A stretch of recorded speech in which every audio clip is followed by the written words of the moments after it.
football talk show that holds back nothing on opinion. Grass trailer. Hello, I'm Rob Perez. Luis Enrique, Motivate Sports and Fitness. Christian Carambeu. Matt Hodgson, Director of the 4-Year Plan. We the people fizzle. Your Monday night footballing fix. The pitch is where we sleep. And the pitch is where we talk. Each and every Monday night of your lives. At youtube.com/pitch talk. For podcast links and information, check out our official website, www.pitch-talk.com.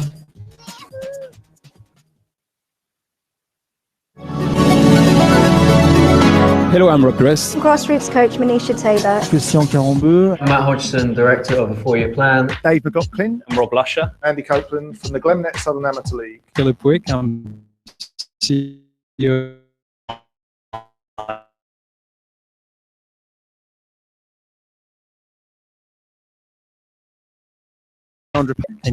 Fix. Because the pitch is where we eat. The pitch is where we sleep. And the pitch is where we talk. Make sure you join the revolution, the football revolution.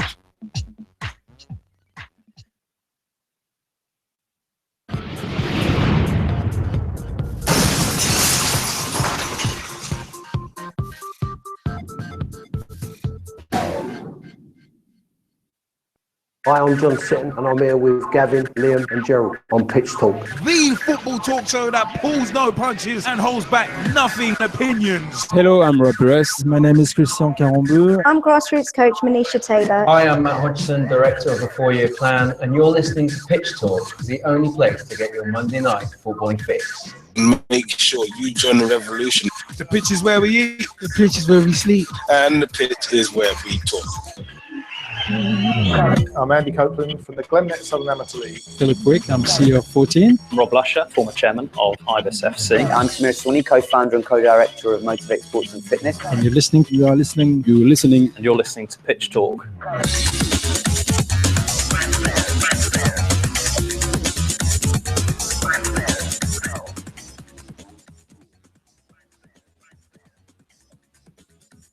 Ladies, gentlemen,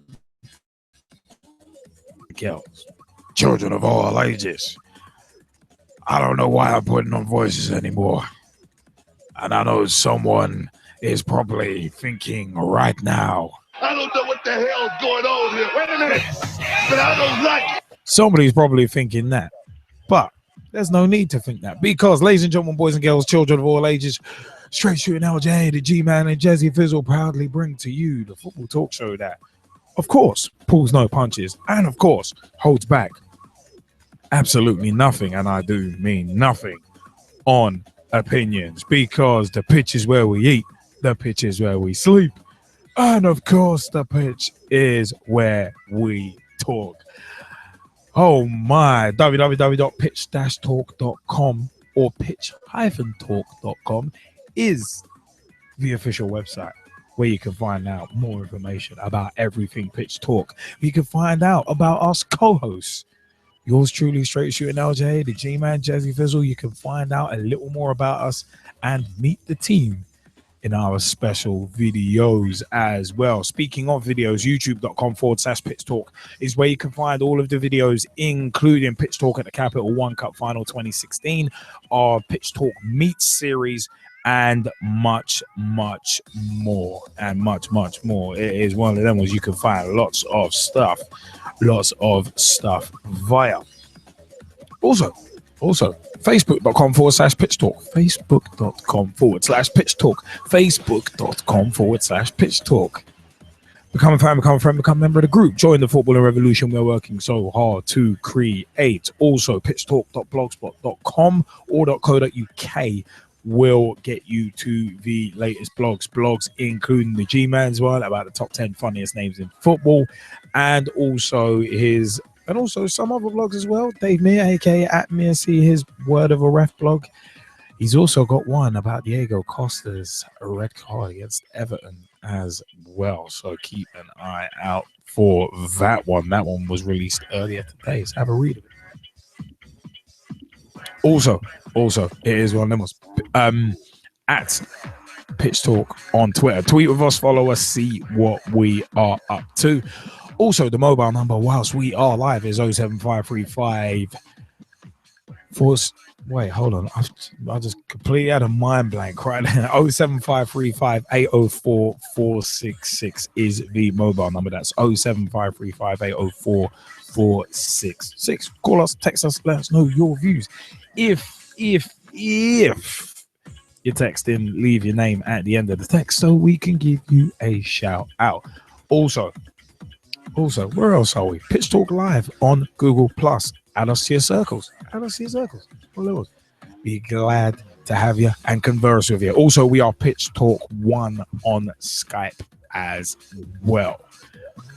What a week, what a weekend it's been. As some will know, I turned 30 this past Thursday, St. Patrick's Day. So big shout outs to all of those who turned out on Saturday, including Nathan Arsenal, Jaymie Bailey, among others as well. So many people to give shout outs to. Old friends, new friends, good friends, great friends. It was one of them. It was tremendous.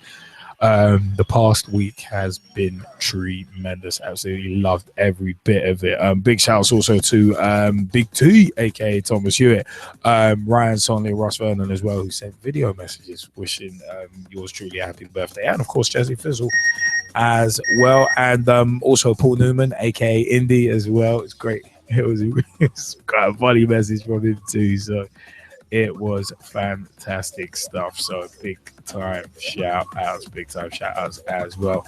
Also big shout outs to Ryan Sonley, who had his birthday this past Friday. It's one of them was he had a good birthday. He said after Borough winning and PAFC losing, the 96 reunion was great, and paintballing was great on the Sunday. So he's enjoyed his weekend too. So a bit of a birthday motif during this weekend, but all good stuff. We're gonna give some shout outs as well. Also big shout outs to Motivate Sports and Fitness. Also a big time shout out to Miss Manisha Taylor as well. Thank you for the video message you sent over as well. It's one of them was big shouts to Manisha's venture Swaggerlicious at Swaggerlicious on Twitter and Facebook.com. I think it's Facebook.com/Swaggerlicious as well for football coaching opportunities and also opportunities within the game. Get in touch with Miss Manisha Taylor on Swaggerlicious as well. Big time shout outs to Girls on the Ball as well, at Girls on the Ball on Twitter and Facebook.com/Girls on the Ball, and also big time and girlsontheball.com, and also big time shout outs to Ian Kerr of Thin White Line magazine. Big shout outs. Issue 1, the digital edition is out now. Costs £2.50. Very, very, very, very much worth making a purchase. It's a very, very good publication, and also all proceeds during this month of the digital edition go to a good cause, and that is raising funds for cancer treatment for the son of one of Australia's leading football writers. If you go to thinwhiteLineMagazine.com, if you go there, you can find the Thin White Line, the issue 1 digital edition.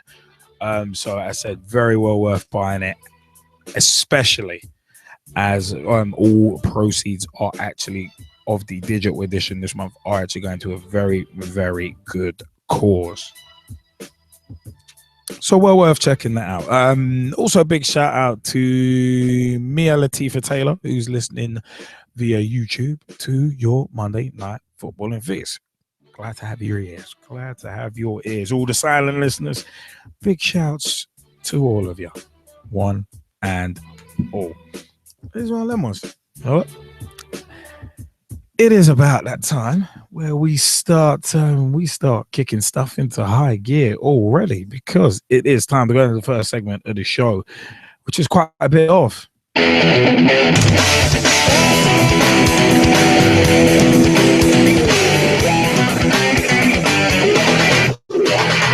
Results and analysis.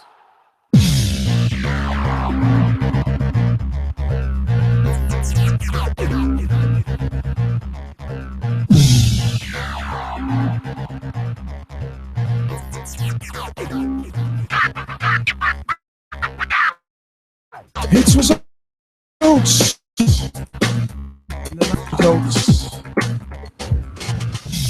And of course, analyses. Was gonna say analysis, but no. We're not going down those roads again. We're not going down those roads again. But yeah, we're gonna start. Tuesday, March 15th, 2016. UEFA Champions League, a round of 16. Atletico Madrid 0, PSV Eindhoven 0 in both matches. So, penalties. And Atletico Madrid penalties only one. There was clinical penalties. Really was some clinical penalties in that game. Speaking of no goals, Man City 0, Dinamo Kiev 0. Like we discussed last week on PT Live, it worked 3-1 on aggregate. Sky Bet Championship, Brighton 1, Reading 0. Wilson with the only goal of the game on 25 minutes. Hull City 1, Nottingham Forest 1. Gardner opening the scoring on 28 minutes, and Sonny Aluko equalising on 73 minutes for Hull. Ipswich 2, Blackburn Rovers 0. Murphy scored a penalty on 67 minutes and scored again on 87 minutes. Where are we rolling next? Sky Bet League 1. Fleetwood Town 0, Walsall 1, and Bradshaw with the only goal of the game on 49 minutes. Oldham 1, Blackpool 0, Palmer with the only goal of the game in that one on 53 minutes. Going to Sky Bet League 2, Newport 0, Hartlepool 0. Only a couple of bookings in that one, really. Oxford United 4, Dagenham Redbridge 0. Kemar Roof scoring on 15, 50, and 85 minutes, with McDonald getting one in between that hat trick on 79 minutes. Shifting on to Wednesday, 16th of March 2016, UEFA Champions League group round of 16. Barcelona 3, Arsenal 1. Neymar on 18 minutes opening the scoring. Elneny with a legit goal a week contender on 51 minutes, equalising for Arsenal on the night. But Suarez on 65 and Messi on 88. Congratulations, Lauren Koscielny, for giving Barcelona a goal. It's not as if they need any help. But Bayern Munich. But speaking of help, this game was legalized insanity. Bayern Munich 4, Juventus 2, aggregate 6-4 to Bayern Munich. By the way, Barcelona was 5-1 to Barcelona aggregate. But yeah, Bayern Munich 4, Juventus 2, aggregate 6-4 to Bayern Munich. Paul Pogba opened the scoring on 5 minutes. Cuadrado opened, added to it on 28 minutes. But it took a while, but then the madness started. Lewandowski on 73 minutes. Müller on 91 minutes. Took it to extra time. Then Thiago Alcantara scored on 108 minutes. And Coman scored on 110 minutes. What a comeback. All you can say about Bayern Munich, what a comeback. I'll say that. But in Sky Bet League 2 as well, Accrington 1, Wickham 1. McCartan opened the scoring in first half stoppage time, and Thompson equalised for Wickham on 62 minutes. And yeah, coming back to Bayern Munich v Juventus, scoring against your parent club. One of the goals to put your parent club out of the Champions League. Kind of an interesting one. But in general talking, boys, we're actually going to discuss. There's a little more to this match. Actually held a lot more significance, especially to Man City. In all honesty, this match actually held a lot more significance than meets the eye. So we're going to come back into that in general talking points in a few minutes. Thursday, 17th of March, 2016. St. Patrick's Day, Bayer Leverkusen 0, Villarreal 0 in the Europa League round of 16. Villarreal went through 2-0 on aggregate. Lazio 0, Sparta Prague 3, aggregate 4-1 to Sparta Prague. Dokal, Krejci, and Julis getting the goals on 10, 12, and 44 minutes in that one. Valencia 2 at Athletic Bilbao 1, aggregate 2-2, but Athletic Bilbao won it on away goals against Gary Neville's Valencia. Mina Lorenzo opened the scoring on 13 minutes, Santos scored on 37, and Adriz Zubeldia scored on 75 minutes. The crucial goal that put them out. A result I actually really am a fan of. Still am a fan of. Man United 1, Liverpool 1, aggregate 3-1 to the Redmen. Anthony Martial scored a penalty on 32 minutes with Felipe Coutinho equalising on 45 minutes. And you know what? What a finish. Another goal of the week contender. Not the only one from Coutinho this week, either. But a delicious finish. And that run when he set up Sturridge and Sturridge fired wide, well, here's one of them ones. Man United gave a bit more fight in this one. It actually gave a little more fight in this one, but the deal had already been done. So it was one of them ones. Brings a tear to the old glass eye, putting Man United out. But hell, it's one of them ones. I was watching that draw. That was personally the draw I wanted because I was confident we'd put Man United out. Lo and behold, we put them out pretty convincingly as well. But Anderlecht 0, Shakhtar Donetsk 1, aggregate 4-1 to Shakhtar. Kucho was sent off on 84 minutes after being booked. Second bookable. He was booked on 36, sent off on 84. Kara Bodji was sent off on 86 minutes, and Eduardo got the only goal of the game on 93. Sevilla 3, Basel 0, aggregate 3-0 to Sevilla. Rami on 35, Gamiero on 44 and 45 minutes with the goals in that one's. Sporting Braga 4, Fenerbahce 1. In a game that at least Fenerbahce got to play it and was the one on the weekend cancelled. Sporting Braga 4, Fenerbahce 1, aggregate 4-2 to Sporting Braga. Hassan on 11 minutes, Potek equalised for Fenerbahce in first half stoppage time.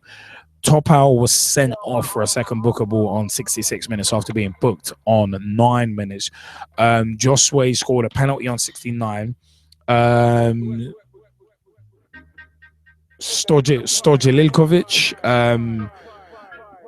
Stolilkovic, there we go. Stolilkovic scoring on 74 minutes. Rafa Silva scored on 83 minutes. Potuk was sent off on 87 minutes. And Sen was sent off. He was booked on 93, sent off on 97. So, really racking up the red cards right there. Tottenham 1, Borussia Dortmund 2, aggregate 5-1 to Borussia Dortmund. The damage had already been done from that 3-0 victory in the first leg, but Patrick Aubameyang scored on 24 minutes, scored again on 70 minutes, and Son Heung-min scored on 73 minutes. Getting into the draws in a minute as well. Friday 18th of March 2016, Middlesbrough 1, Hull City 0. Nugent on 91 minutes with the only goal in that game, one which Ryan Sonley was very happy about on his birthday. There's some verbiage I can't repeat, but yeah, very happy about that one. For a second, let's jump into a couple of the draws. Champions League quarterfinal draw was made on Friday 18th of March as well, and it drew Wolfsburg of Germany versus Real Madrid, Bayern Munich versus Benfica, Barcelona versus Atletico Madrid, an all Spanish tie there, and Paris Saint-Germain drawn against Manchester City. Those quarterfinals to take place on the 5th and 6th of April and the 12th and 13th of April respectively for the second legs.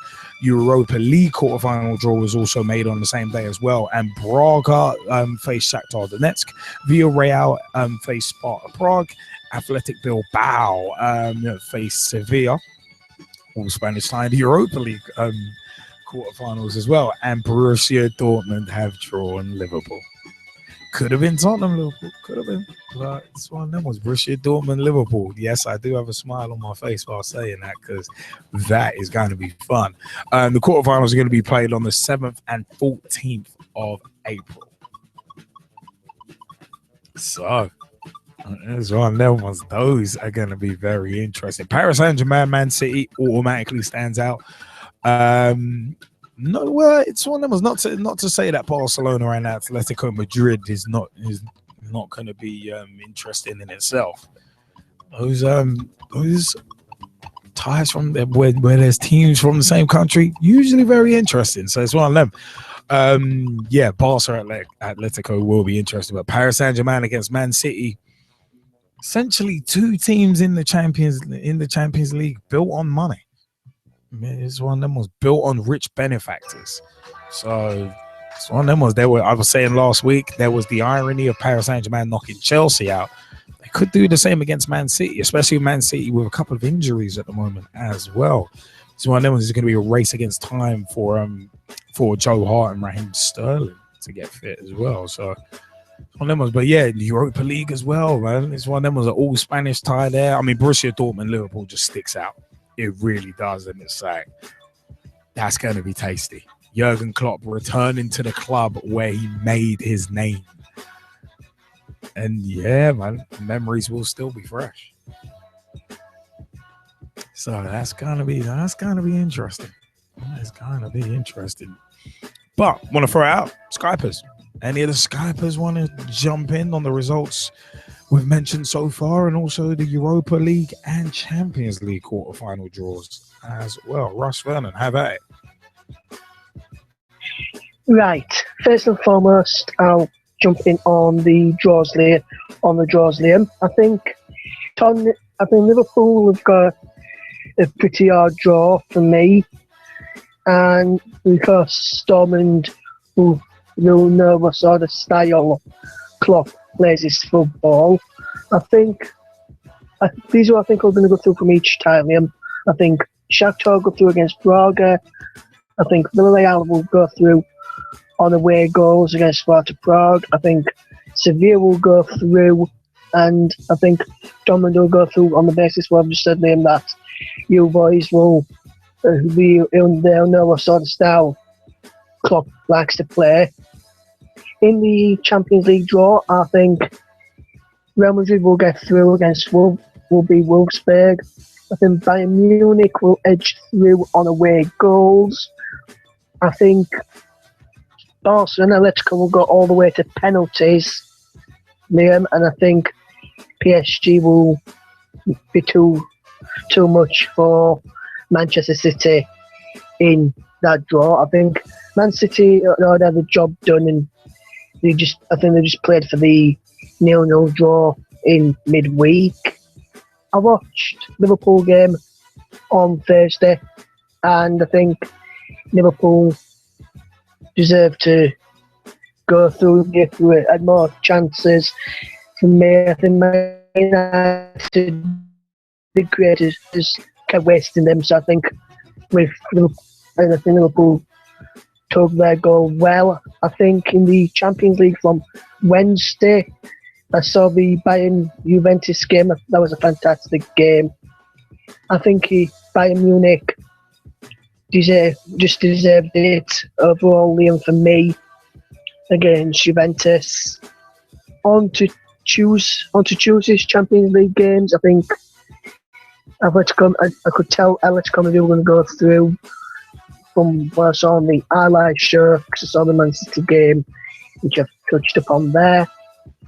Looking at Middlesbrough game from Friday, that was a good game. Middlesbrough took their chance well in the last minute through David Nugent, together with a fantastic header to beat Hull City. I think that would have been if he did not scored that, I don't think would have gone through, Liam. Against Forest, I think that was a good draw for Forest against Hull City for midweek in the Championship. I think Ipswich did well against Blackburn. They're flying high so far this season for me. And Accrington against Wickham, I think that was a good point for Accrington against Wickham, who's shown some good football this season. And Accrington have played some good football as well. So I think that was a good point for Wickham based on how Accrington have been performing so far this season, Liam. I don't know what you think? Well, I think to the draws, Liam. Do you think that Dortmund will be too strong for you, Liam? No, not in the least. I think it's one of them ones. I think it's one of them ones where we're not gonna make the same mistake Tottenham did and play a weakened team in the first leg away at the Westfalen Stadium because it's the away leg first. So it's one of them ones. I mean, I think we'll go out there looking to nick an away goal or two, and as long as we can shut up shop defensively. Well, I mean, yeah, their front line does concern me. Anyone in the world who's not concerned by Dortmund's front line would be an idiot. But one of them was on our day, we got a chance to beat anyone in the Europa League. So one of them was we just got to apply ourselves in the same way we did against Man United, especially in that first leg, especially in that. So it's going to be very interesting. I mean, interesting to say the least. I mean, Man City, they've got a chance against PSG, but. It's one of them ones, right? I mean, what company, Sterling, Hart, big names who might miss both legs. So the damage might be done by the time the second leg rolls around. So it's one of those. I can't really put Ottomani in there. He's not been great this season, to be honest. But I mean, Ryan Sonley, you wanted to jump in as well on the results that we've mentioned and 2 draws as well, didn't you?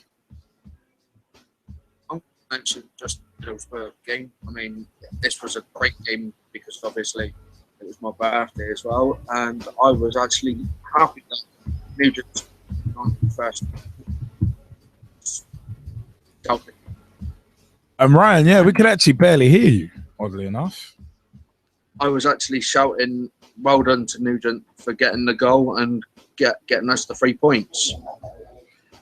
I hear that. Obviously, special significance because it being your birthday as well. I mean, Middlesbrough have had a bit of a stutter in terms of form recently, but do you think they can get it back and get automatic promotion?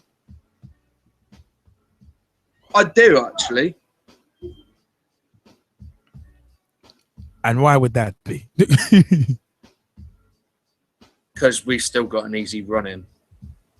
And, like, we've got 5 of our last 9-10 games are on Sky as well. I was going to say, if you're a Leeds fan, you might not be happy about that, but it's one of them ones because they've not been happy because they've had so many games rescheduled for TV. It's one of them. I'll be happy with the TV money, to be honest.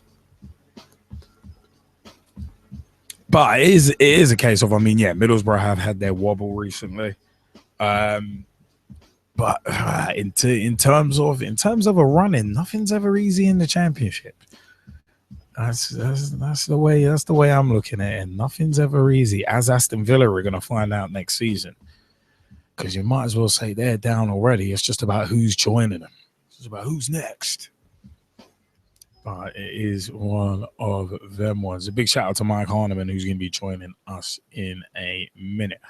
But yeah, it's going to be very, very interesting. But you know what? Yeah, let's ping on to some of the results from the weekend. Let's go. Saturday, 19th of March, 2016. Starting at the Barclays Premier League. Everton 0, Arsenal 2. Danny Welbeck on 7 minutes opened the scoring with a lovely goal. It really was. That goal was slicker than whale crap in an ice flow, to borrow Jim Cornette's line. But yeah, on 7 minutes, and Iwobi scored on his Premier League debut on 42 minutes. And you might have seen something that we posted out via the social networks about the FA trying to get Iwobi back from Nigeria. It's like, come on, FA, really? It's like, just leave it alone. If Iwobi wants to play for Nigeria, let him play for Nigeria. It just makes us look. It just makes us as a country look really desperate. We shouldn't be begging for talent to come and play for us. We should be developing our talent and giving them opportunities. But that's another story for another day. Just looks like the Adnan Januzaj situation all over again. Please come and play for us. Oh, come on, please.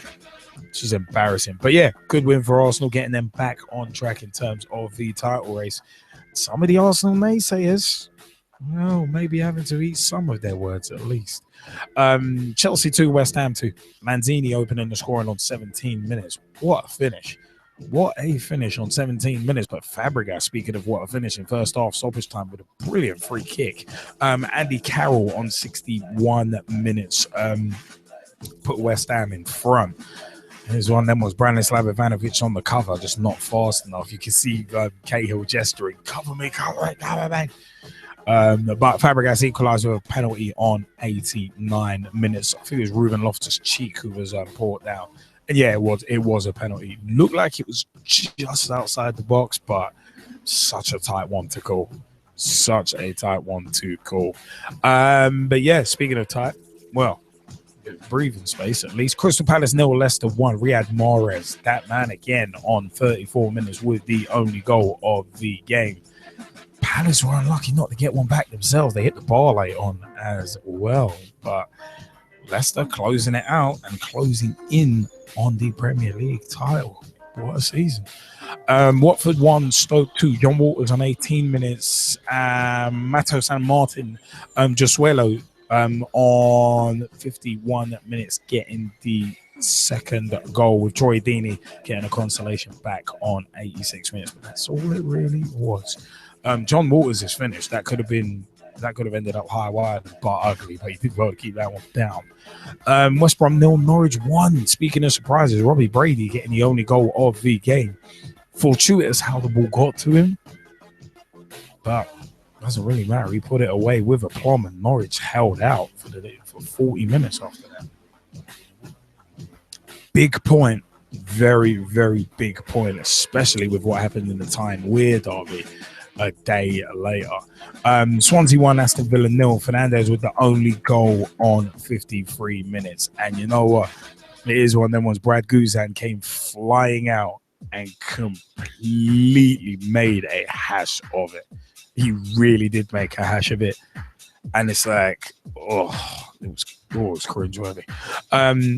But in Sky Bet Championship, Derby County 1, Nottingham Forest 0. Olsen with the only goal of the game on 79 minutes. Birmingham 1, Fulham 1. Ince on 38 minutes opening scoring for Fulham, but Morrison equalising on 56 minutes. Birmingham. Brentford 0, Billy was sent off for Blackburn. He was booked on 28, sent off on 57, but Duffy got the winning goal at Griffin Park on 86 minutes. Bristol City 6, Bolton Wanderers 0. Bolton, who have recently had good news, but this was far from good. Aaron Wilbraham scoring on 3 minutes. Lee Tomlin scoring on 10 minutes. Peter Odemwingie on 53.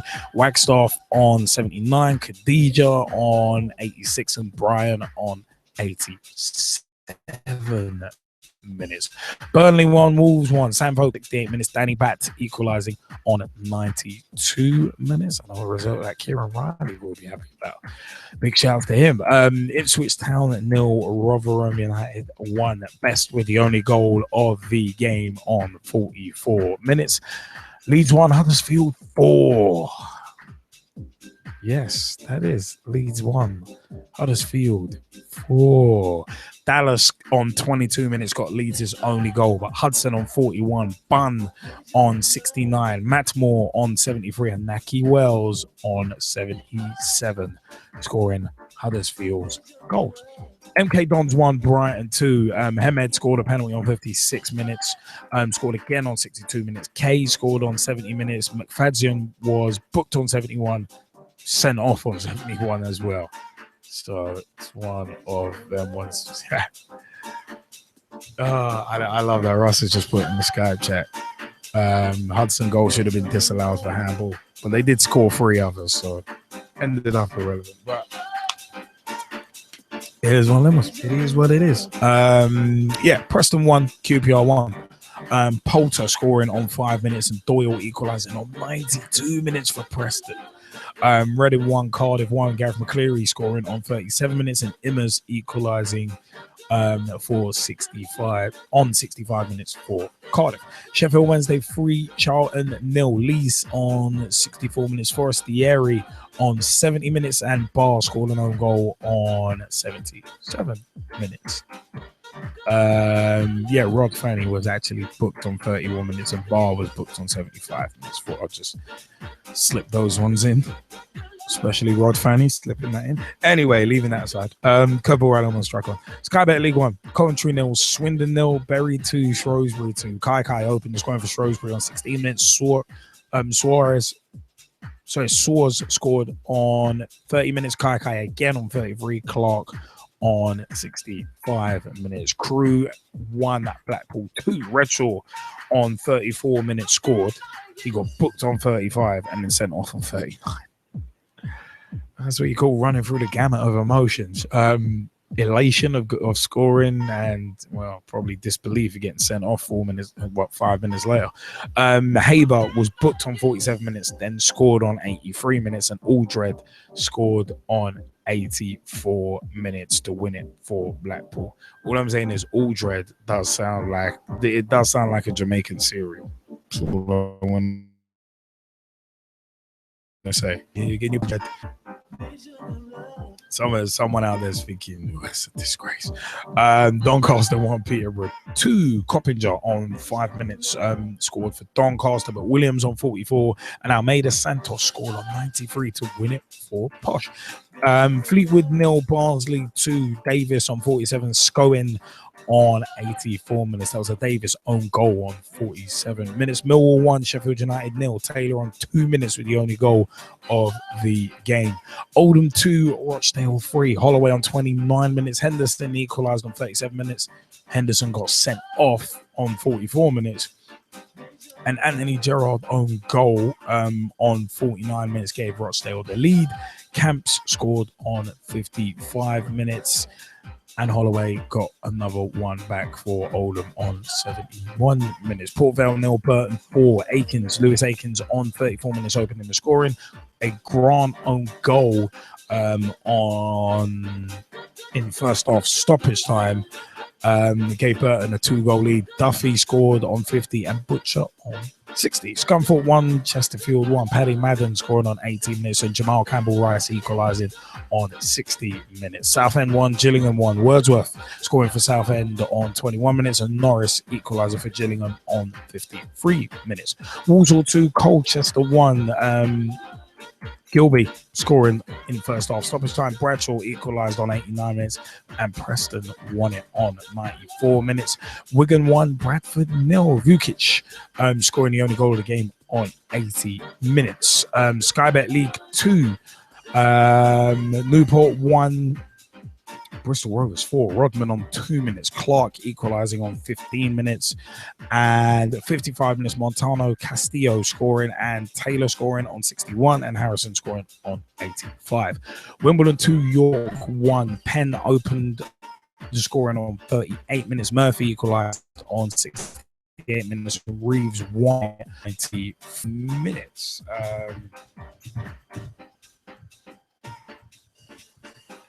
Where we going? Barnet 0, Oxford United 3. O'Dowda scored on 49 minutes, scored again on 61 minutes, and Hilton scored on 85 minutes. Cambridge 3, Yeovil 0. Williamson opening the scoring on 4 minutes. Walsh was sent off on 16 minutes. Williams scored again in first half stoppage time, and Spencer scored on 87 minutes.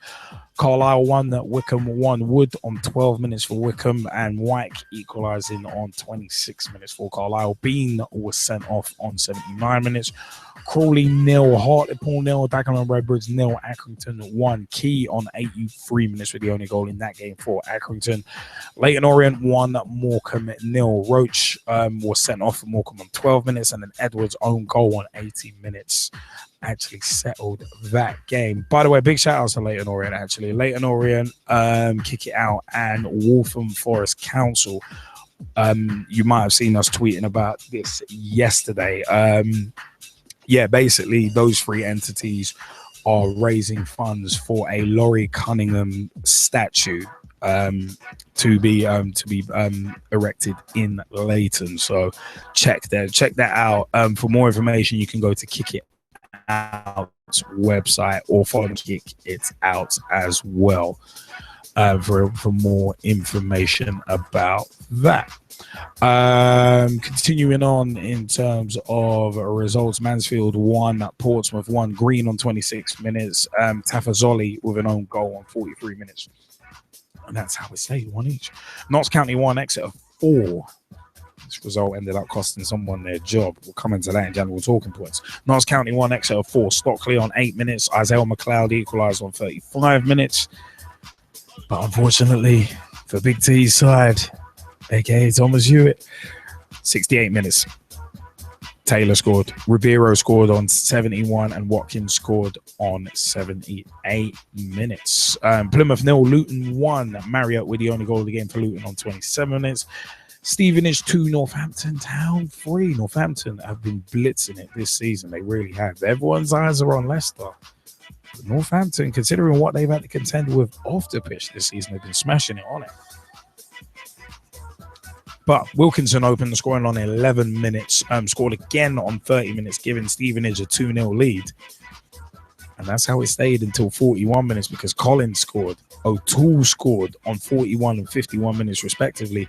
And Holmes won it on 95 minutes. Franks was sent off on 79 minutes. Shifting on to Sunday, 20th of March 2016 in the Barclays Premier League, Tyne-Wear derby. Newcastle won, Sunderland won. 44 minutes, Jermaine Defoe, sucker punch of a goal. Very well controlled volley, must be said, scoring on 44 minutes. But Alex Mitrovic scoring on 83 minutes, a towering header.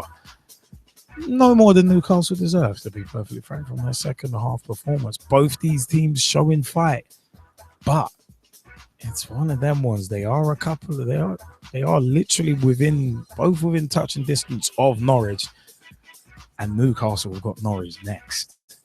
So it's very, very interesting down at the bottom of the Premier League between Newcastle, Sunderland, Norwich, and also Crystal Palace are not guaranteed safe yet.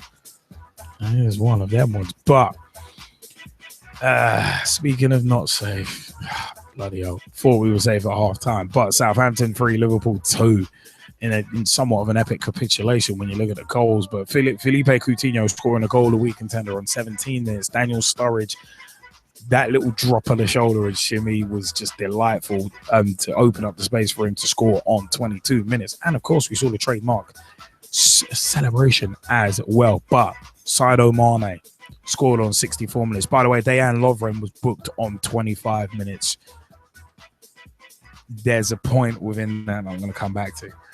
Martin Skirtle was booked on 49 minutes. Now, Lovren being booked on 25 minutes and Skirtle being booked on 49 minutes. Remember, Martin Skirtle did not start this match. Dejan Lovren did, but Lovren really should have given away a penalty. This one of them was for a foul on Shane Long, but didn't. But Skirtle did give away a penalty as soon as he came on. You can see ring rust on him. Clearly, he looked about as rusty as an orange nail, but it's one of them was the goals didn't only come from his mistakes and his sloppy play. But that penalty was saved. The one that Skirtle gave away, but Mane scored on 64 minutes, Pella on 83 minutes, and Mane again on 86 minutes. It must be said, yeah, as poor as Skirtle was, one of them was Sacco, little slow to realise the danger and close down. That was the problem on all three goals. Pretty much poor closing down. And you know what? You can't only play the blame game on one person, but Jurgen Klopp, he wasn't happy at Christian Benteke. It's one of the real. You'd expect him to score. As said, there's no point blaming the defense goals. Basically gave it away. But speaking of giving it away, Man City 0, Man United 1. Marcus Rashford becoming the youngest goal scorer in Manchester derby history with his goal on 16 minutes. Very, very well taken goal as well. Very, very well taken goal. And it was against a run of play. It legitimately was against the run of play, but it gave United 3 points. So Man United once again consistently showing their inconsistency. It's one of them was Man City did not do anywhere near enough to really warrant getting anything from that game. I mean, Aguero looked a little off the boil. But right, it is one of them was. It is what it is. Tottenham 3, Bournemouth 0. Harry Kane on about 40 seconds. Oh my word. You want to talk about poor defending. It was a great cross in, but it was Kyle Walker had time to stop, pause, look up, look down, look up, look down, and then swing a cross in. And it's like, how are you giving someone that much time? One of them was, but the only way was down for Bournemouth and the only way was up for Tottenham because Harry Kane scored on 16 minutes and then Christian Eriksen scored on 52 minutes after a Harry Kane shot was actually parried. So it is one of them ones. And in the Women's FA Cup 5th round, Aston Villa ladies 1, Everton ladies 0, Birmingham City ladies 1, Arsenal ladies 1, Arsenal ladies 1, 5-3 on penalties, Brighton ladies 3, SC Albion ladies 4, Doncaster Rovers Bells 1, Chelsea ladies 4, Notts County ladies 3, Durham women 1, Reading women 2, Millwall Lionesses 0, Yeovil Town ladies 0, Sunderland ladies 2 as well. So for more information on the SSE Women's FA Cup 5th round, check out friends of the show at Girls on the Ball on Twitter and also girlsontheball.com and facebook.com/Girls on the Ball. It's one of them was. Get into contact with Girls on the Ball for more information and blogs on the women's game. They are the resident women's football aficionados and are friends of the show. We've also got Pitch Talk Meets interview with them on youtube.com/Pitch Talk as well. So Ryan Solly, you wanted to jump in on Bristol and Plymouth Argyle. Have I, man? Firstly, I'm going to jump in on Plymouth Argyle. Plymouth were obviously not the best side. I mean, Jamal Matt did a lot of running around. He was probably one of the best players on the pitch for us, but shame that we didn't get any goals and didn't get any points. But well done to Luton for coming here with a game plan and taking the 3 points. Bristol City, I'm so happy for them to get the 6-0 victory, even though it's against Bolton, who are actually been having financial difficulties. But still, you still got to beat the opposition that's in front of you. And I mean, to beat them 6-0, I'm pretty happy for them. I mean, Adam Wingy's getting his first goal for Bristol City. Tomlin scoring after 10 minutes. I mean, I'm just so happy for them, and I'm glad they can hopefully push to stay up in the Championship. That's a good shout. That is a good shout. I mean, it's just gonna be so interesting to see the final shakedown. It's one. I'm glad. I'm glad to see it. So it's all kind of tight at the top of the Championship as well. Keeps it interesting. Very much keeps it interesting. Tom Wood, you wanted to jump in on Southend's exploits from the week as well. Yeah, I thought I was at the game and I thought it was quite unlucky to short. Like we shouldn't have actually drew. But we had so many chances we created so many chances to score more than the one goal, but it was quite an unlucky goal to concede against Gillingham, because apparently it came off of one of our defenders, but they gave it to their striker. But other than that, there was at half time, as Mike just said, there was somebody proposed on the pitch to their girlfriend, which was quite funny to watch. Oh, that's actually really sweet. But he actually took over the microphone and actually started saying a speech on the pitch, and everyone was challenging. She said no, and she said yes. Oh, it would have been funnier if she said no, really.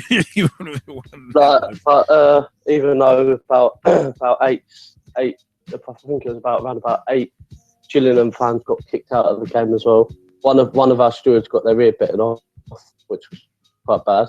Ooh, bloody hell. That's what I got told. I know, but quite bad though. They're quite a feisty bunch as well. Yeah, I just hope whoever done it, they get charged for it. They find them and get them done in. Give them a 5-year ban, see how they like it. But our player Anthony Wordsworth was limping around for 80 minutes up to when he scored as well. So basically, he was playing with an injury. Like I just hope we can go on. Like, hopefully we can carry on getting the decent points, and hopefully we can aim for that top 6. No, it's one of them ones, man. The only thing you can do, as has been said already, it's the only thing you can do is just stop is beating the teams in front of you, beating the teams picking up points, especially at this end of the season as well. There's one of them ones. Kieran Riley, you wanted to jump in on Wolves v Burnley. Yes, I do, very quickly. Wolves versus Burnley. I can't remember what I was doing on Saturday. I think I was at work. We got score coming from, really. We're losing after our draw against Birmingham the other day. It's absolutely shocking. But I'm thinking, okay, Sam Vokes, former Wolves player, fair enough. He scored against us. Looking at the highlights the other day, I'm thinking pretty well deserved goal. Then it comes end of the second half in 90 plus 3 minutes, and my phone goes off, and all I see that Wolves have scored, and I'm thinking to myself, if we literally just scored in the last second, and as soon as I saw the replay of the game, I was like, oh my God, that was beautiful. Just up to score. And the fact is, this goal came from our captain and defender, Danny Bath, who is oh God. Although everyone hates him for what he does when he hoops everything away when he's in defence, but I must say, if you've seen the replay, that header was an absolute beauty. It was good end-to-end football, poor defence for us sometimes, poor defence for them at others. We had not a decent striking force. Again, he's played Sigurd-Dawson. Why is he doing that? Sigurd-Dawson should not be playing for the whole match. He should be coming on as a substitute to take the better strikers that we've had if they're tired, so we can rest them. But yet again, he's played them in the starting 11, which is no use to us. We've got text. He is no use to us whatsoever. But game was good. Huge team. Fortunately, it was a 1-1 draw thanks to lovely captain Danny Bath. Thank you, Danny. Our faith has been restored in him.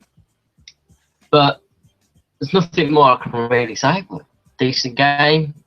If it was rating it out of 5, I would probably give it a 3. But roll on Mick McCarthy's Ipswich on the 2nd of April. Bring it on. Nice one. Good stuff. Good national break. National break coming up as well. It's going to be. So it's a bit of an annoying time to have a national break, actually, in terms of friendlies on it. But we're at the mercy of the schedules. But yeah, it's one of them was Ryan Sonley's texting saying Rotherham, so happy for them after speaking to Neil Warnock after the game at the reunion. But he's glad that Best scored as well. There's one of those ones. Idiot. Russ Vernon, you wanted to jump in on the results mentioned as well. Yes, Liam, and I'll start off with the Arsenal game because I saw that on the way to Ellen Road on Saturday. It was both good, well taken goals because I saw the Welbeck goal at half time because I put it on after he'd already scored, and then Welbeck took his goal well. And I think Welbeck for me was my man of the match for for me. Moving on now to our game against Huddersfield Town, where I was at on Saturday. Fantastic first half performance from us, and then we capitulated in the second half. And fantastic save after Joe Lawley got brought down Sol Bamba for a penalty to Huddersfield Town. From where I was at, I couldn't see that I couldn't see whether it was not a penalty. They didn't show it on the big screen. I was listening to the football commentary with Adam Pope and Noel Whelan, and from Noel Whelan's reaction, it was a penalty. And his celebration was classy when for the penalty save. He shouted, "Get in," like he does when we scored. And Adam Pope went to him, "Noel, we've not scored a goal there. He's only said he should shout what a save not getting, and then fantastic goal from Stuart Dallas, brilliant bit of play from Liam Brigcut to the ball up to the back post to Stuart Dallas running in on from the left after switching sides with Alex Mowat, and a fantastic header to put us in front. He got booked for his celebrations after jumping into the crowd. We could have had another bit. Could have had another if Marco Antonucci in the second half didn't coil the and he just went wide over the post. Fantastic bit of play from him after the ball was over it, and he retrieved it well from the left after Dakar played him in after retrieving the ball. And then for their first goal, Noah Whelan said they didn't show a replay on the big screen, but Noah Whelan said, well, the corner came in, hit him on his arm, then hit our player on the back and went into the net for their first goal. Their second goal, we did work to clear the initial shot, and Abby Bunn took that well and went to the bottom corner. The third one was a poor mistake by Giuseppe Beluschi. Up until that point, had been playing brilliantly alongside Saul Bamba in our central defence. On to the next part of and there was a simple tapping in the back post. Then poor mistake again from Saul Bamba this time, and after he allowed Naki Wells to nip in, and he took his goal well, I must say, Liam. And I saw all the games from the Premier League yesterday, which I'm going to go into in a minute. After I saw the highlights from Rotherham against Ipswich from Portman Road, and Leon Best, 3 goals in two games for him now. Fantastic form for him, and he took his goal. Didn't get a clean connection on it, but he got in the right place at the right time to score. Ben Pringle missed an absolute sitter for Ipswich, could have made it 1-1. On to yesterday's games from the Barclays Premier League, and first up, we're going to do the Townway Derby. That was a fantastic game for me. I think Newcastle just deserved that for me with the chances they created. Your game, Liam, I thought Liverpool deserved to be in front at half time, but then second half, Southampton come out with a game plan and managed to get the first goal. That penalty which they missed was a definite penalty for me, and then the other 2 goals were fantastic as well. The Manchester Derby, I thought Rashford took his goal and I thought he played absolutely brilliantly. For Man United, I'm not saying this, but I thought they should have had a penalty for a foul towards the end of the first half, and if it wasn't a foul, why didn't he get booked for a dive?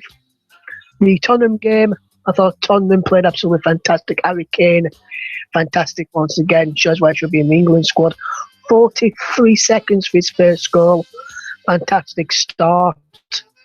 And I think Tottenham will be the close contenders to Leicester, but I just think Leicester, because they can't start winning at the moment, fantastic goal from Riyad Mahrez, will just tear the title, Liam, for me. Don't know what you think about the title. Do you think Tottenham can catch him, Liam, or do you reckon it's Leicester's to lose now? Oh, it's to lose for a couple. At the end of the day, I just think, well, they're the ones top and clear by a few points. Got a little bit of a tricky run-in, to be perfectly honest, but then you can say the same about Tottenham. And we've seen Tottenham choke on the final day before when it comes to 4th place, let alone top. So I've still got that feeling. For me, until Tottenham win something, I can't take them seriously, because we've seen them come that close before. We've seen them drop the ball on the final day. So we've seen that before. Some would argue, yeah, it's a different Tottenham side. Yeah, and that's all well and good. But the fact of the matter is, until you do something, you're technically not a different side. So I'm going to leave it as that, just to be nice. But there were a couple of funny things over the weekend, actually, where especially with Newcastle Sunderland. Oh my God, Mitrovic nearly got taken out by a fan. That was actually quite funny. That was either accidental genius or really good choreography. They'd be like the fan who came on and celebrated with Mitrovic. Like them two must have been in capoeira classes together because that was neat. That was neatly done. The Sanchez thing sitting in the Everton crowd. Yeah, that was nuts. Yeah, it was one of them. There've been a couple of funny moments. Also, Lionel Messi smacking a woman in the face with a ball. It was that was cruel. It just gave me memories of Yaya Toure, Man City QPR, when a little child in the crowd, wham, and it's like, that must have hurt. It was one of them ones where you think, I don't want to say anything, but that, my friends, is gonna leave a mark. That's all I was thinking of. But it's one of them ones, man. It was nuts. But Mr. Harniman, welcome to the show tonight. And you wanted to jump in on the weekend's Premier League and Football League results. Yeah, good evening, guys. How are we all doing? Right, basically, first of all, I'll start with the Arsenal result. Obviously, fantastic 3 points away at Everton. Not an easy place to go to and pick up a result. I was very pleased that Alex got his first goal for the club as well. I thought he's been playing very, very well in recent weeks. And yeah, it was good to see Danny grab another goal as well after his long injury layoff. So quite pleasing. Hopefully we can use it for some kind of stepping stone now to kind of build on, if not to go on for the title this season and to take into next season for, the momentum of that. Do you know what? I want to ask you a question though, just in regards to Iwobi. Yeah, go for it. Is it Is it desperation from the FA trying to get him to switch his allegiance? Trying to get him to switch his allegiance from Nigeria back to England because he's representing England at schoolboy level, but hasn't represented Nigeria at competitive level, which he's actually due to on Friday. Against, I think one of the matches is against Egypt in a qualification doubleheader. Do you think it's desperation from the FA trying to get Iwobi to switch allegiance this late in the day? Yeah, I think so. I think he's already chosen, that he wants to play for Nigeria. So, I don't really think he's getting looking really for England. I think there's so many other options in that area as well, like playing either through the middle or on the wing, that he would, sort of be fifth or sixth choice at best. So I think he's best to stay with Nigeria, really. Fair dues. But yeah, but sorry, right? Yeah, I just thought I'd ask. That's cool. No, that's fine.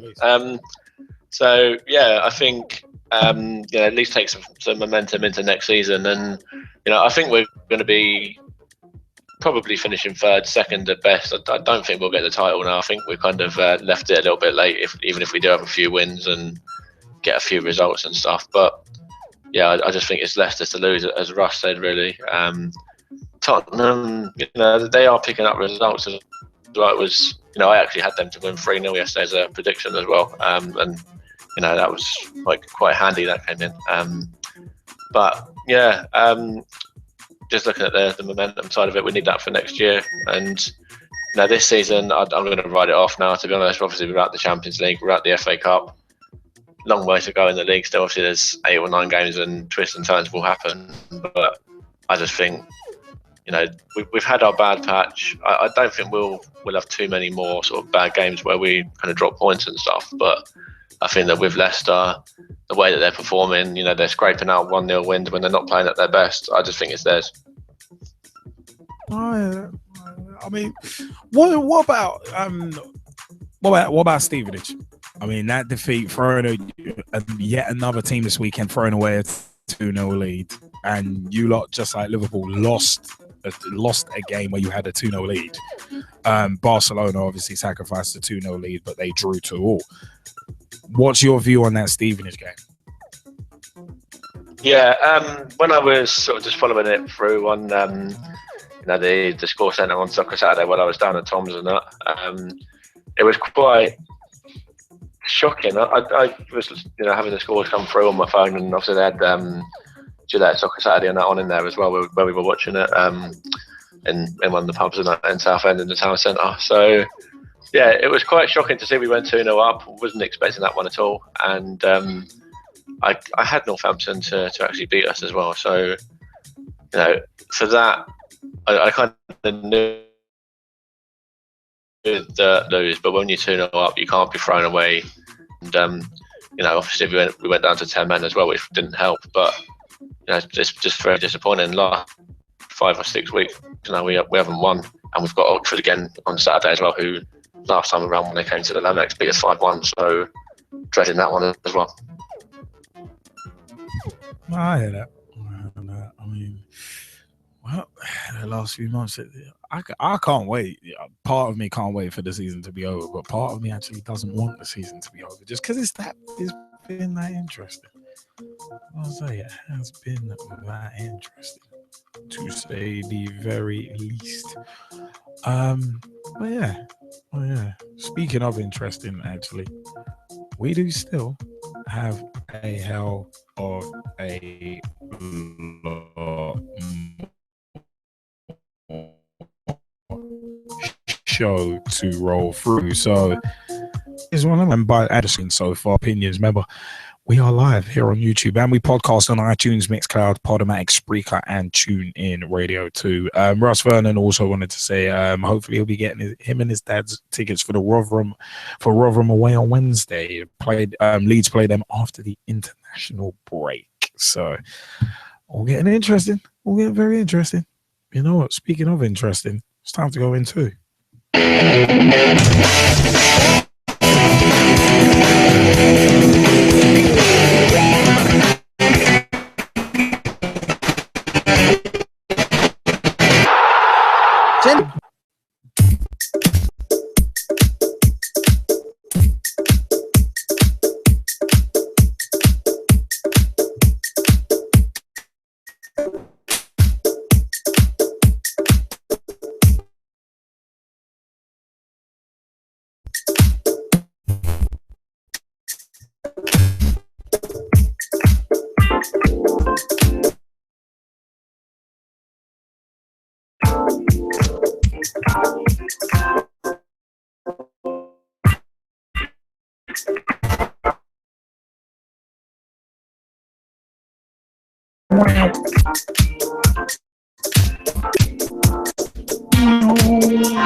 Turns over being made for talk.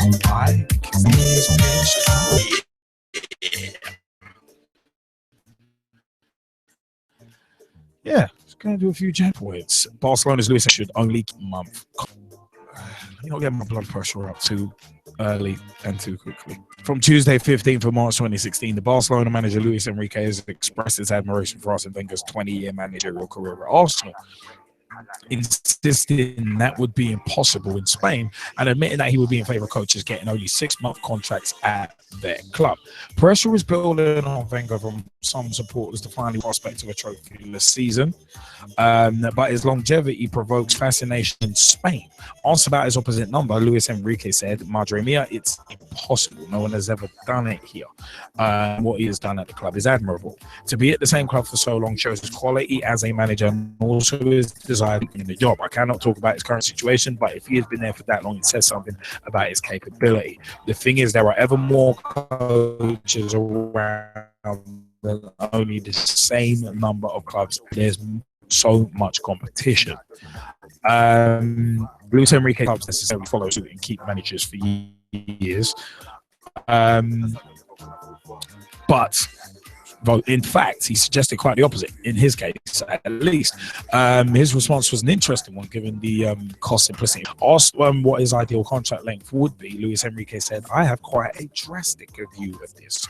I would only give out 6-month contracts. If you're not absolutely happy, you go. And it would be cheaper for clubs too." I can't remember this. Anyway, so would football be different with 6-month managers?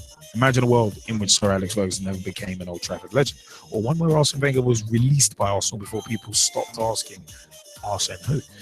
This could all have been a reality had managers been hired on only 6-month deals. This could all have been a reality had managers been hired on 6-month deals. According to the Barcelona boss Luis Enrique, it would make financial sense for clubs to offer short-term deals, thereby avoiding the need for massive playoffs for sacked managers.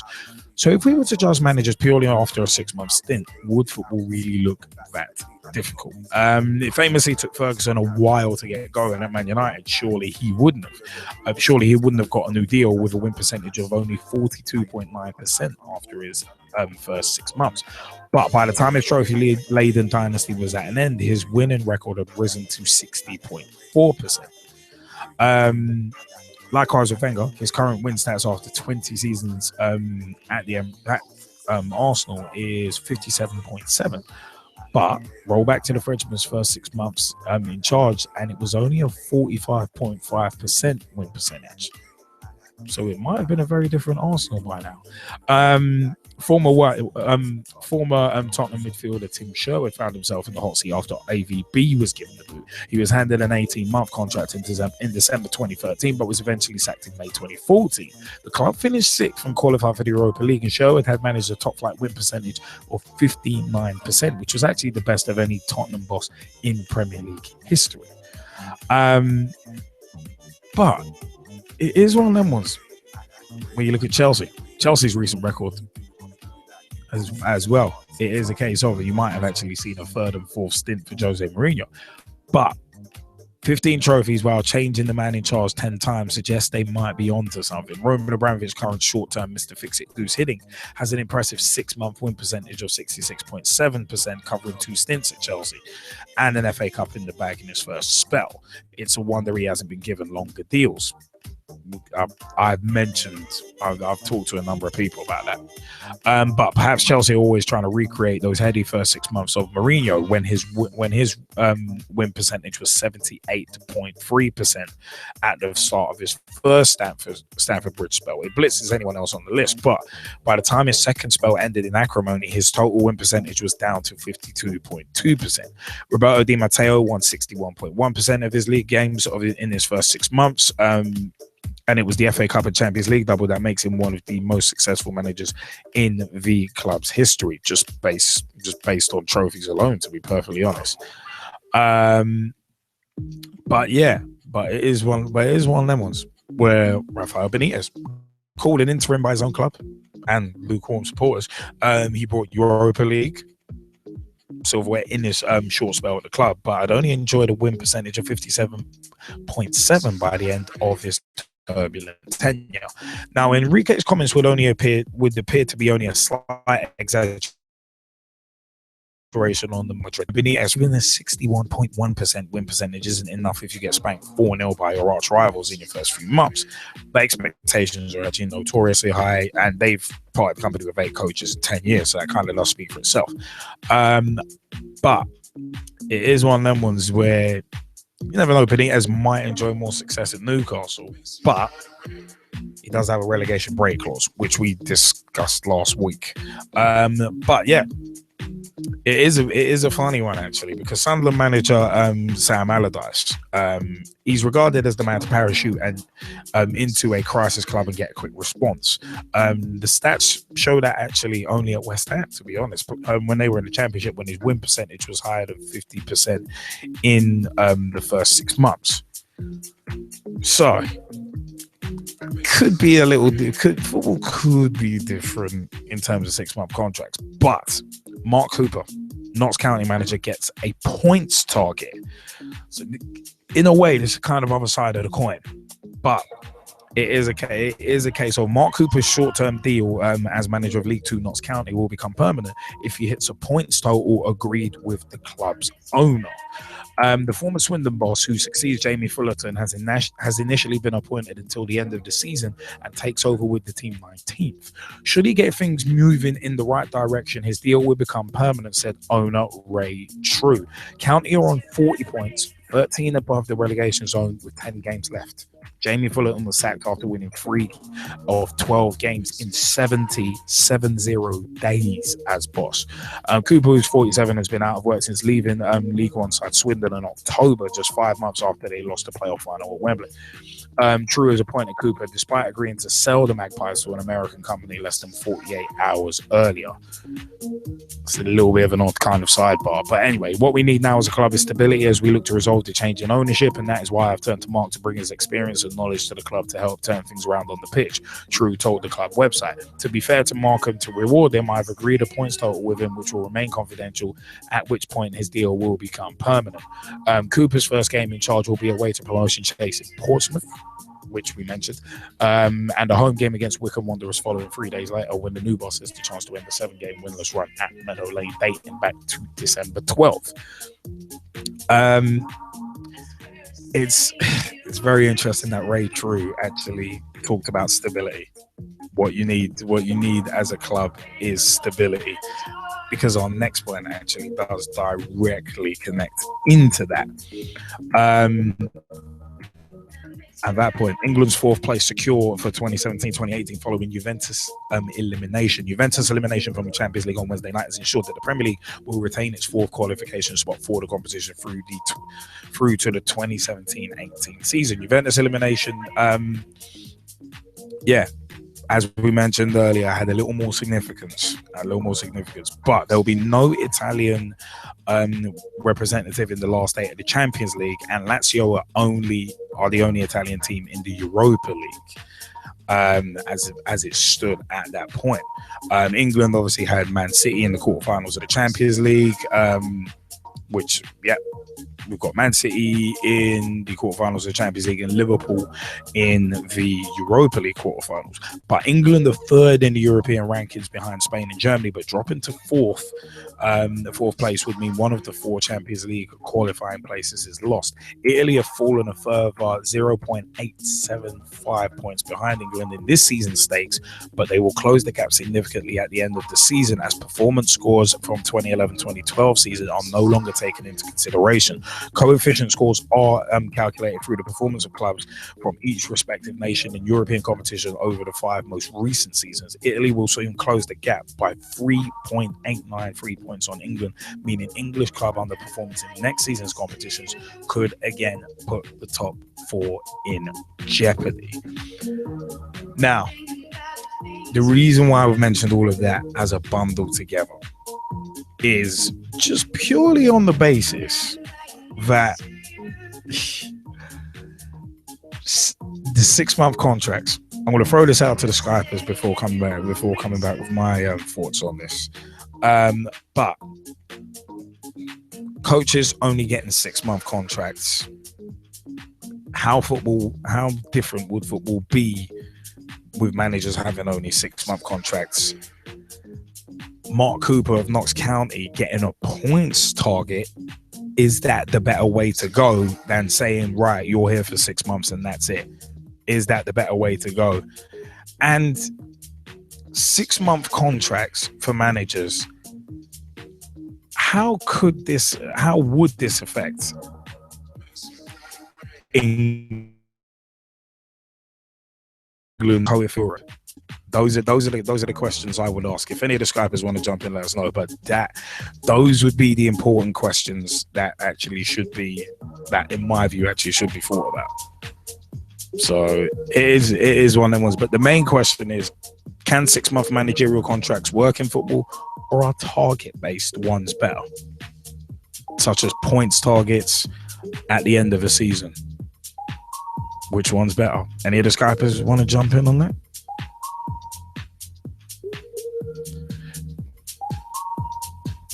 Looks like we might have a tiger.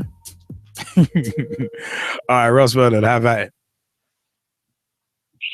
Liam, for me, I think the points target is better because as you know, as people may know, I'm a Leeds United fan, and we've gone through quite a lot of managers, and the longest one under Chilino this season has been the current one, Steve Evans. So I think if managers still go now and they get appointed on a 6-month till the end of the season, that will not county is done, you should sit there to reach a certain amount of points by the end of the season, then you'll be in next season. If not, we'll look for another manager, because if you just say, right, you till the end of the season, and then we'll look for someone else, they're going to think, what's the point of me being here, putting my own stamp on things, because in 6 months' time, some of these players won't know if the future lies here or not.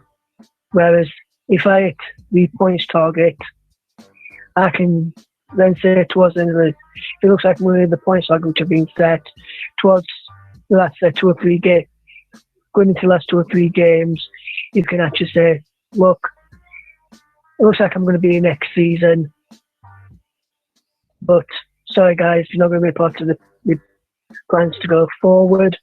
Then those players will then know whether they need to start looking for clubs towards the end of the season, or if for 6 months no manager comes in, they'll have to wait until they've looked to the players first to decide whether they want them in their part of their squad. So I think the points target will be better for me, Liam.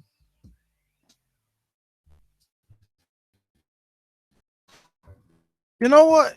Too, I'd agree with that as a lesser of. I would agree with that as a lesser of 2 evils. The points total. But I think it would have to be a points total for the whole season, not just say 8 games, like what Mark Cooper's got at Notts County, where he's only got that. Because if you think of it, if a manager gets 6 months in a job, let's say he gets hired in July. Say he gets hired in July, fired in December. Just purely for instance, hired in July, fired in December.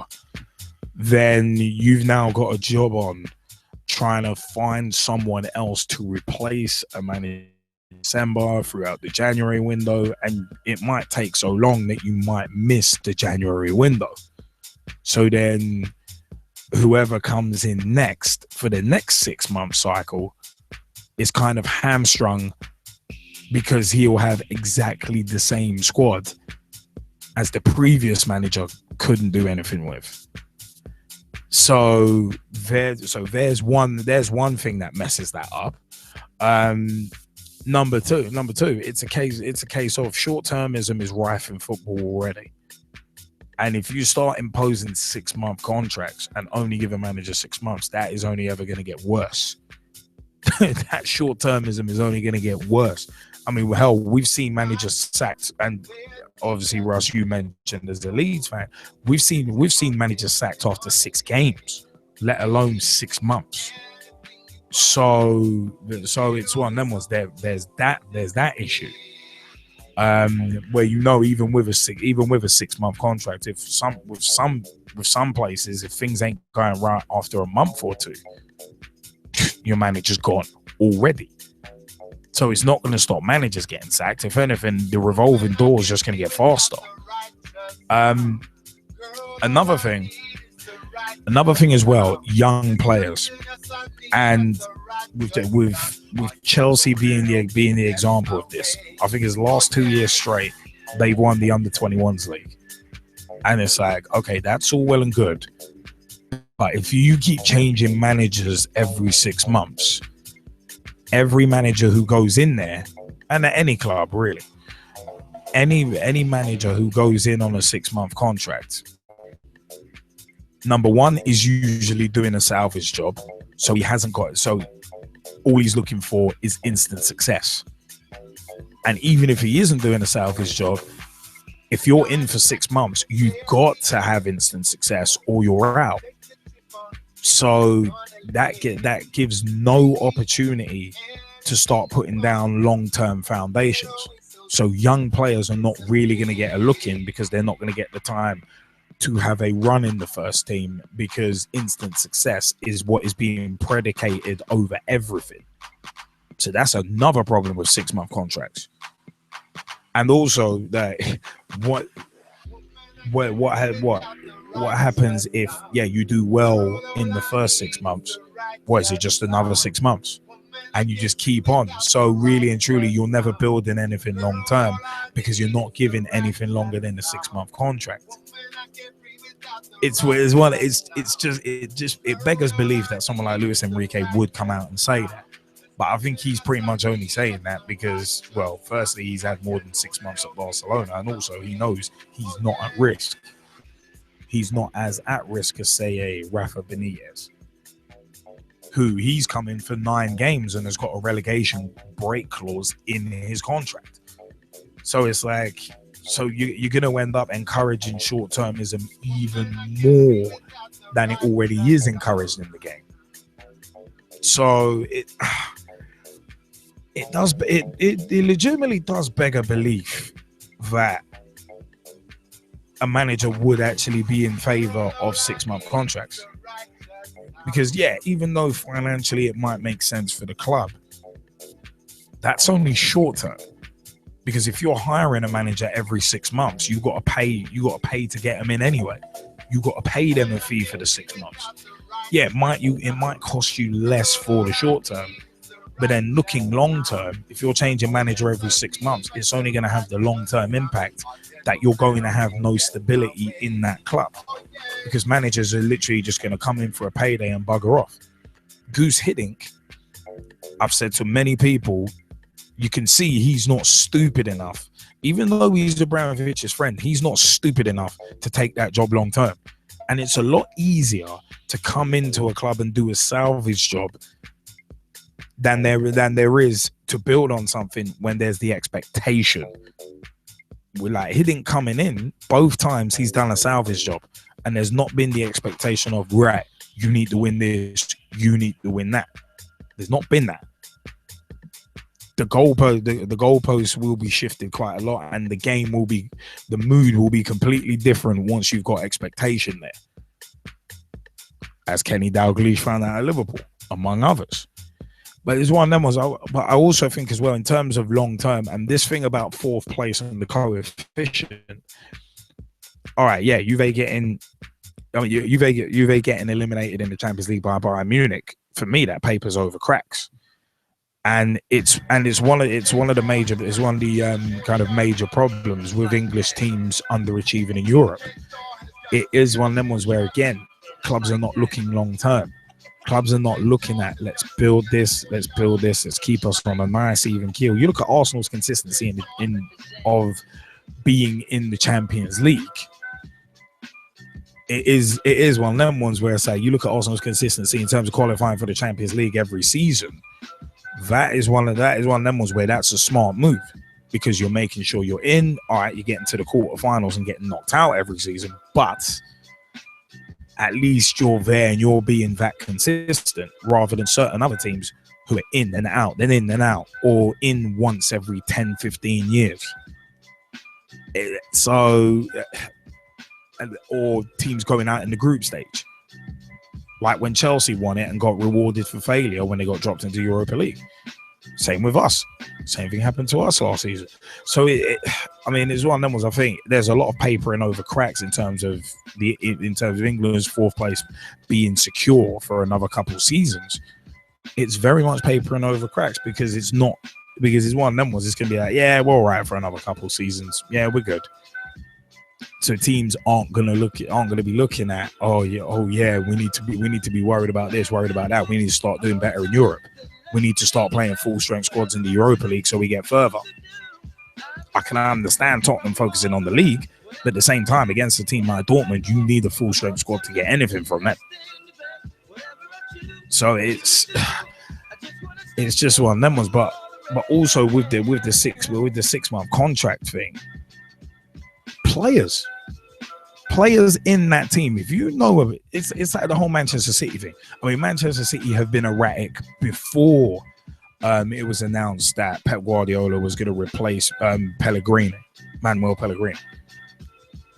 City were erratic before that, but it's become even more so. I think they've lost now, 5 of their last 8 or 5 of their last 9 games.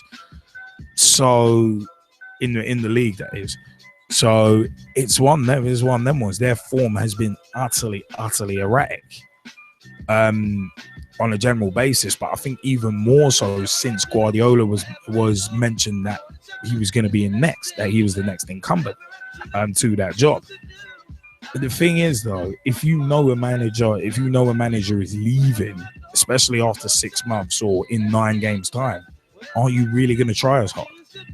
Yeah, professionalism is one thing, but if you know you're on your way out and what you do doesn't really matter too much anyway, because there's going to be a clear out. I mean, remember there were talks of a mutiny at Chelsea before Mourinho got canned.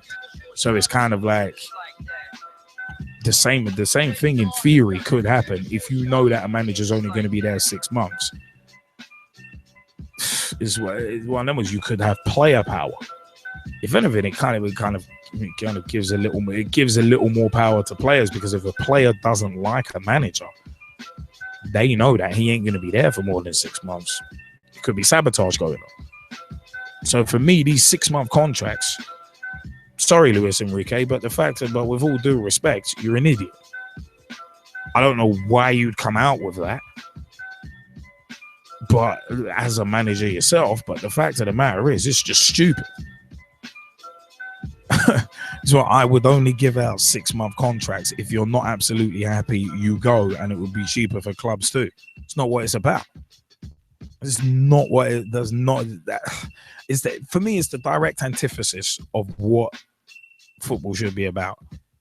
It's encouraging more short-termism than is already there.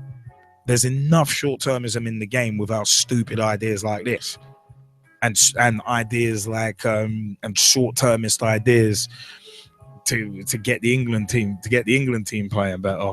Yeah, put Premier League teams or Premier League B teams into the John Stones Paint Trophy. Apparently those are ideas being bandied. That's an idea being bandied about, and it's like no, don't do that. I mean, it's one of them ones. It's not as if football isn't already closed off enough anyway in terms of the money. It's one of them ones. No, don't take that away from the Football League sides. The John Stones Paint Trophy is for the Football League sides. Let them have that. Leave them alone. Stop trying. It's one of them ones.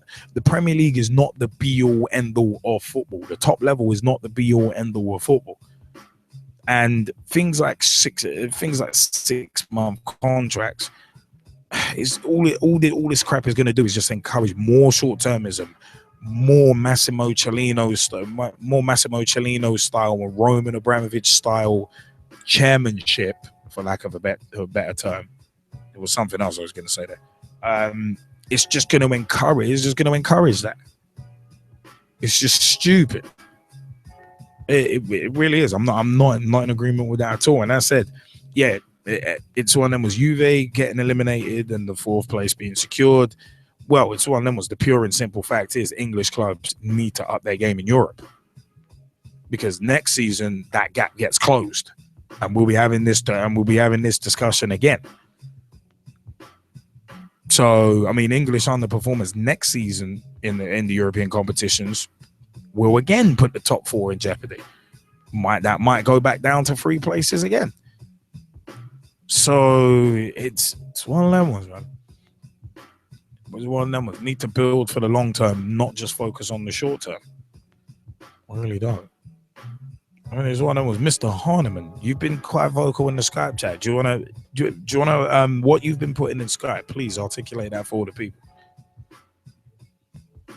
Right, let's see where to start and I'll scroll up a little bit. Right, basically, yeah, I just think the 6 months contracts are ridiculous, really, in general. I think, how can any club really make it work? You kind of have to, you have to have consistency, you have to have stability, and, you have to have people that are willing to work for, for the cause and work towards your set target, which you set at the start of the season. So, to be honest, I think it's ridiculous. I think, it's always better to go for somebody who wants to be there for a longer period of time and help them develop as a whole, even helping up through the youth, bringing the youth through into the first team and so on.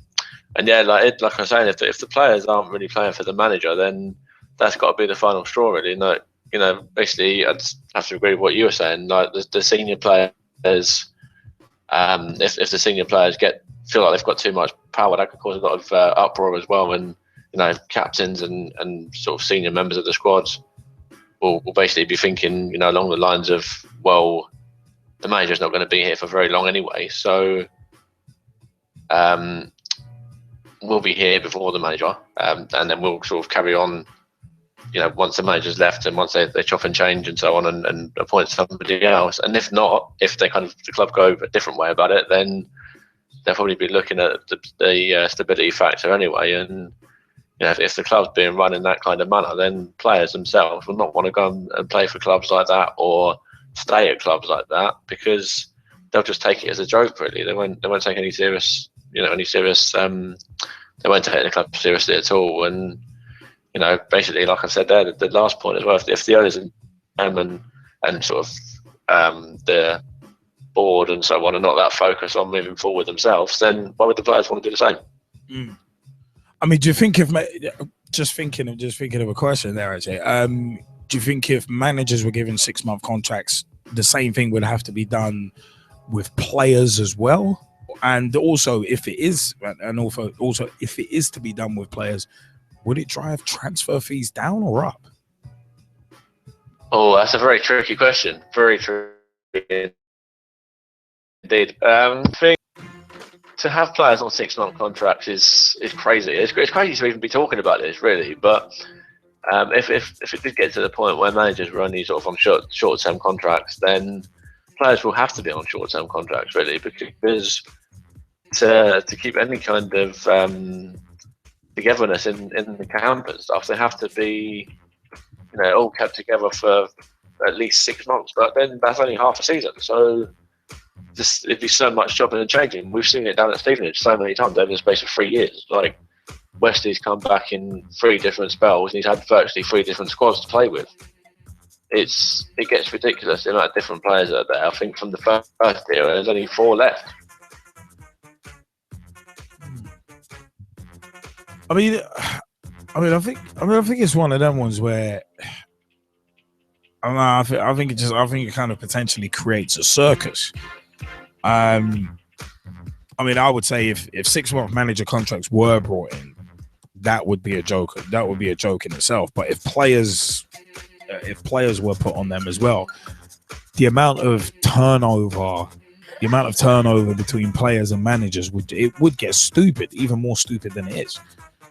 Well, yeah, of course it would, and even the fans as well. Fans will go there. Fans have got their favourite players. Like, if that player leaves, then that could drive fans down as well. It could drive fans away from the club. And you know, if players are constantly moving, and you know, even the players' families, the players' other half, you know, girlfriends or whatever that might be, families, kids, they'll be constantly moving about as well, and it's not going to do any good for anyone. I mean, I said it's just one of them things where it's kind of like. I said I don't get why. I just can't get why Luis Enrique just came out with that, because it's not as if him saying it would be cheaper for clubs. It's like, but clubs at the top level, like, it's not as if they need to save money. I mean, most of them are ran with hundreds of millions worth of debt behind them. This manager thing ain't gonna really make a difference. I mean, it hasn't made a difference to Roman Abramovich, the fact that dude has paid what I think something close to or just over £100 million just in severance pay to managers. I mean, you got certain chairmen who don't give a damn about it anyway. So I don't know if that would change when it comes, if 6-month contracts were to be brought in. I don't think that would change, or at least it wouldn't change too much. Oh no, it wouldn't make any difference. And sort of managers like even like Cellino at Leeds, he's been so sort of manager happy as it is anyway, with sort of 6 or 7 different managers in the spell he's been there. If that was on 6-month contracts, that would be probably double figures at least. Because then it's an odd one that Enrique saying it'd be cheaper, because in theory as well, that was like I mentioned earlier, it's a case of, to bring someone in on a 6-month contract, you'd probably you'd almost probably have to pay them quite a bit to get them in, because it's a short-term contract. And then, all right, if you count them at the end of the 6 months, you're not paying that much in severance. But it might be one of them ones where you'd have to, where because of such a tight stipulation, you would have to pay them more just to compensate for that.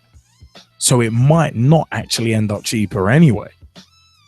There's literally just popped into my head. It might not actually end up cheaper. So yeah, just briefly as well, I just think they'd have to keep my managers on for the full 6 months as well, like, because I think they, you know, if they're having, you know, a bad spell and whatever, then I think if they have appointed somebody on a 6 month basis to stop it from being even more of a circus, they'd have to have that manager there for the full 6 months, see how that manager works with the squad and whatever, and then build, because that's how Leeds would have, you know, if it was run on 6 months, that's how Leeds would have been double figures easily. But then the question is, who enforces that? Is it the Premier League? Is it the FA? Then it starts becoming about kind of like bloody red tape and documents and all that. I mean, then who enforces it? Is it the chairman enforcing it? Is it the Premier League? Is it the FA? It'd have to be everyone. They'd have to work together and just kind of, you know, come to some kind of agreement amongst all of them. The FA, the club's chairman. You know, they'd have to have annual meetings. It'd just be ridiculous. There'd be so much going on, and it would just ruin the game. It really would. I mean, I'm in total agreement with you. I mean, the fact of the matter is, I just think it's laughable as an idea. As an idea, it actually is laughable. But the thing that concerns me is that it is actually a current manager at the top level who's actually come up with it. That, for me, that's the kind of concerning thing. I mean, has Luis Enrique got his head buried that far in the sand that he's like, you know what? Nah, bogus. My ideal thing would be 6 months. So okay, all right. Let's see how you do on a 6 month contract then. It's just an odd one that his ideal contract length would be 6 months. It's just I just still think it's a very odd thing for a manager to come out and say. The thing is very, very odd. Yeah, very much so. And just on a final note as well, I think, you know, like I was saying there, but on the opposite, there's no kind of way of progressing either. Like a team could be, you know, just outside the playoffs, for example, and a manager, you know, his 6 month contract is about to end, you know, one weekend. I don't know, in say take March, for example. I don't know, where, you know, they've still got a couple of months left of the season, and then what they're going to do, because, you know, there's no way. Sorry, March was a bad example on sort of time scale, but, you know, there's no way that the manager who comes in is going to settle straight in again, because they've got to have the turnover and the settling in period as well. So, you know, that could set them back, and then they could slip down the league table. So in that sense as well, it's definitely just a ridiculous idea in general. And also, it's one of them ones though. If you sack a manager after 6 months, there's no guarantee you're going to get someone in straight away. Like I mentioned earlier, there's no guarantee you're getting in someone straight away. It might take you a couple of months. So I said you might miss the January transfer window. You might miss a month or two of the. You might miss a month or two of the summer window as well, and especially if you've been promoted via the playoffs, and then you decide to get rid of your manager because someone better is available, it's like you've missed legitimately a few weeks in terms of preparation time. So logistically that becomes a nightmare as well. Well, it's just one of them ones, man. I just think it's really, I just think it's concerning that ideas like these are actually getting getting brought up. Concerning one. That was a concerning one, I've got to say. But it is one of them ones. Speaking of something that's not concerning, we're just going to take a quick little pause for the cause, but we We'll be right back. And a big thank you to the Skypers for their opinions so far. Still got more show. So we'll be back in a couple of minutes. The football talk show that holds back nothing on opinions. Straight shooting LJA. Hi, I'm John Sitton. Grassroots coach Manisha Taylor. Hello, I'm Rob Rest. G-Man. Samira Sawney, Motivate Sports and Fitness. Christian Carambeu. Director of the 4-year for the fizzle. Your Monday night football. Make sure you join the revolution. The pitch is where we eat. The pitch is where we sleep. And the pitch is where we talk. It's at youtube.com/pitch talk. For podcast links and information, check out our official website, www.pitch-talk.com. Your Monday night football fix, Pitch Talk, is brought to you by and in association with Talking Pie, a local podcast made by the fans for the fans of Notts County FC, hosted by Adam and Thomas Hewitt. Simply Exclusive Entertainment. If you need a party or rave film, go to sxemedia.com for more information. Apparently Rich, simple yet effective web solutions to help get your company off the ground. Visit apparentlyrich.com for more information. And LJA Productions, the new blood in digital video. If you need a video filmed and or edited, check out ljaproductions.co.uk.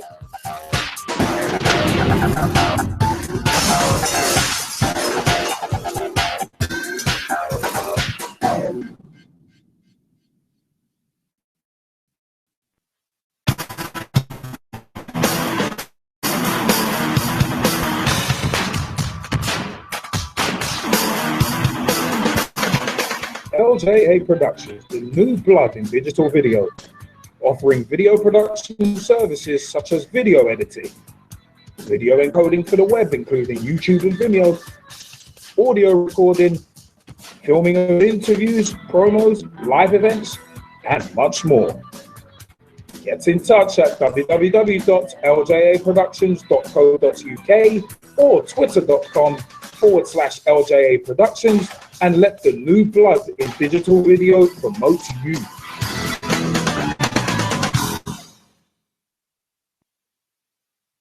Pitch Talk is brought to you by and in association with The one-stop shop for all your coaching needs, Motivate Sports and Fitness. Check out motivatesportsandfitness.com for more information. The new football culture magazine, Thin White Line. Check out thinwhitelinemagazine.com for more information. Storm FM with new hot releases played daily. Feel the boom at stormfm.net. Two girls with their Bonnie Scotty trying to cover as much women's football as they can. Girls on the ball. Check out girlsontheball.com for me.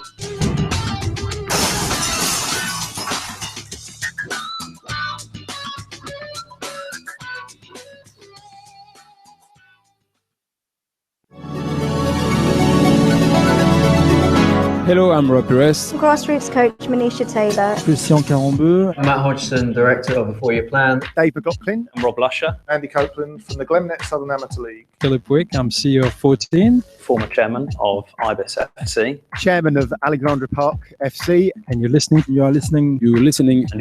Pitch Talk. The only place to get your Monday night footballing fix. Because the pitch is where we eat. The pitch is where we sleep. And the pitch is where we talk. Make sure you join the revolution, the football revolution.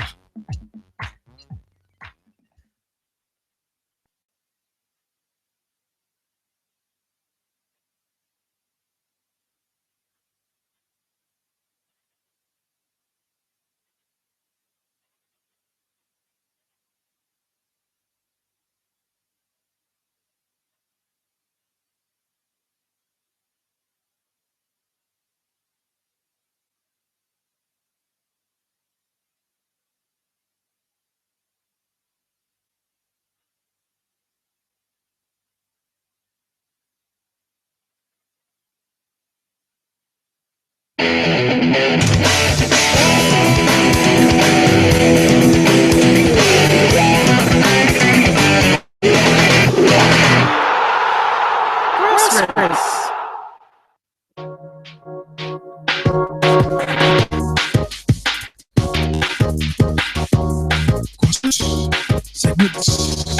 Oh yes.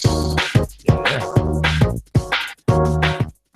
It is the grassroots segment, and you know what? It is one of them ones where we have got quite a bit to round up in this week's. It's a bit of a bumper grassroots segment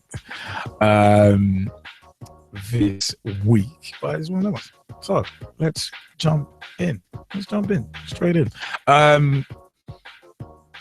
Yeah, big shout out to Ibis Eagles AFC of the Southern Amateur League. The Southern Amateur League are on Twitter at 14, the word 14, SAL on Twitter, and www.southernamateurleague.co.uk. Also, the AFA Youth Council are also on Twitter as well at AFA Youth Council, and facebook.com/AFA Youth Council. And big shout outs to their chairman, Mr. Darrell David, who is our latest Pitch Talk Meets guest as well. Pitch Talk Meets Darrell David is on youtube.com/Pitch Talk right now, so you can have a look at it.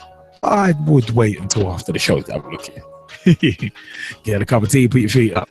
But yeah, it is one of them. Was also at Amateur FA on Twitter, and www.amateur-fa.com is the Amateur Football Alliance as well. You know, like I said, a big time shout out to the Ibis Eagles. Ibis Football Club at gmail.com is where you need to email if you want to play for the club. Still got quite a few games left this season.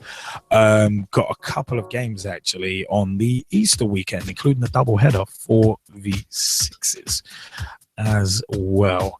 And I think the ones are away at East Barnet Old Grammarians, aka EBOC. Big shout out actually to Andy Copeland, who was one of our PT Meets guests back in, I think it was 2013. We interviewed him, and yeah, because he's been connected with EBOG for a number of years as well, and is involved with the Southern Amateur League. But yeah, www.ibiseaglesafc.co.uk is the Ibis Eagles website. Facebook.com/Ibis Eagles AFC is the group, and at Ibis Eagles AFC on Twitter, twitter.com/Ibis Eagles AFC.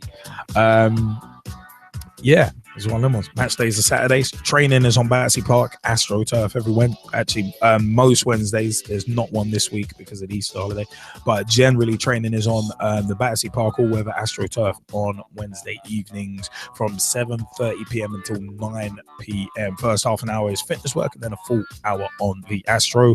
No boots or molds allowed, just trainers and AstroTurfs.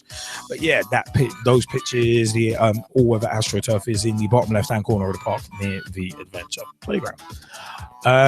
Yeah, catching up from last week, because there are a couple of results to catch up on. Results from Saturday, 12th of March 2016. Actonians Association 2, Ibis Eagles 1. Ibis Eagles Reserves, aka the 2s, 3. AFC Old Smiths Reserves 1. Ibis Eagles 3s were held to a 2-2 draw by Bank of England's 3s. The Ibis Eagles 4s went down 4-3 to the Actonians Association 5s. Couple of local derbies there. Southbank Quarco 4s 1. Ibis Eagles 5s 6. Nabil Khan and Dave Handley with a hat trick each. In that one, an Old Wilsonians 9s versus the Ibis Eagles 6s was postponed. Speaking of Old Wilsonians, actually, it is one of them ones where, yeah, the 5s were away at Old Wilsonians this week. And the results from Saturday, 19th of March 2016, quite a significant day, actually. 5 games, 5 wins for the Ibis Eagles. Aline Old Boys 7s versus the Ibis Eagles 6s was actually postponed. Lloyds Warren 1, Ibis Eagles 1s 3. The Ibis Eagles 2s, aka the Reserves, won 4-1 against Broomfield Reserves. And by the way, congratulations to the Ibis Eagles Reserves for securing promotion this weekend. Yeah, it is one of them ones. The 2s are promoted and are still on course to win the league. They do have to keep winning. And I think it's Old Lionians. I have to hope for them to kind of drop the ball as well. But it is one of them ones. The Twos are still in with a shout of winning the league, which would be a great season for them because they were in the LFFA Cup semi-final as well. So it's been a very good season for the Twos. The Freeze, who have been having a bit of trouble scoring recently. Ibis Eagles Freeze beat Winchmore Hills 5-1. And the Ibis Eagles Fours won 3-2 against the HSBC Fives at home. I think it was a last-minute goal in that one as well. Their captain, Richard Handley, a.k.a. Titch, actually scored in that one. And the Old Wilsonian Sixes went down 4-1 to the Ibis Eagles Fives. Nabil Khan and Dave Handley got 2 each. I think it was Dave Handley's second goal I actually got on camera as well. That will be up on the Eagles website soon. So it's one of them. Keep an eye out there. But yeah, it is one of them ones where it was a very interesting game the way at Old Wilsonians. It took ages for us to get there because I was in the car with Zarko, Sasha, and Dave Handley. And it was one of them ones we were listening to Arsenal Everton on the way there, and then to Swansea Villa on the way back. But I had a great laugh. I had a great laugh with the guys in the car. So it was actually really fun. But yeah, everyone put in a real shift. It was weird though because we were kind of almost playing at 60%. We just didn't really get into gear until Old Wilsonian scored. We didn't really get into gear, but we were playing some slick football at times. Some really slick passing play. So we were very happy. We were very happy with that at times as well. But it was one of them was we came away with the win. And in terms of us getting promoted, mathematically it's still possible. But we would have to hope, I think it's civil service, we would have to hope that they majorly drop the ball and lose a good couple games because they've got games in hand on us. So the way the table is with them, it's kind of it's a difficult one, but there is still that possibility. Also, a big shout out to Callum Adamson as well, who pre-match, because it had been my birthday on Thursday, it was one of them was pre-match, literally just whipped out a bottle of champagne. It was like, hey, and I was like, wow, it's like, where'd that come from? So it's one of them ones, I'm saving it just in case we get promoted. If we get promoted, it is one of them ones where I will whip out that champagne and be like, yeah. But we're kind of hitting form. It might end up a little too late after those. What we had like one win and about 4 or 5 draws at one time, so it was kind of like that kind of we stagnated a touch, but might be one of them ones. You never know. Promotion is still, as I said, mathematically possible. But yeah, the fixtures for Saturday 26th of March, the Easter weekend, East Barnet Old Grammarians versus the Ibis Eagles. So the ones have got quite a way to travel, but the Ibis Eagles Sixes are hosting the Polytechnic Nines in a double header. The Sixes are another side who potentially could win the league.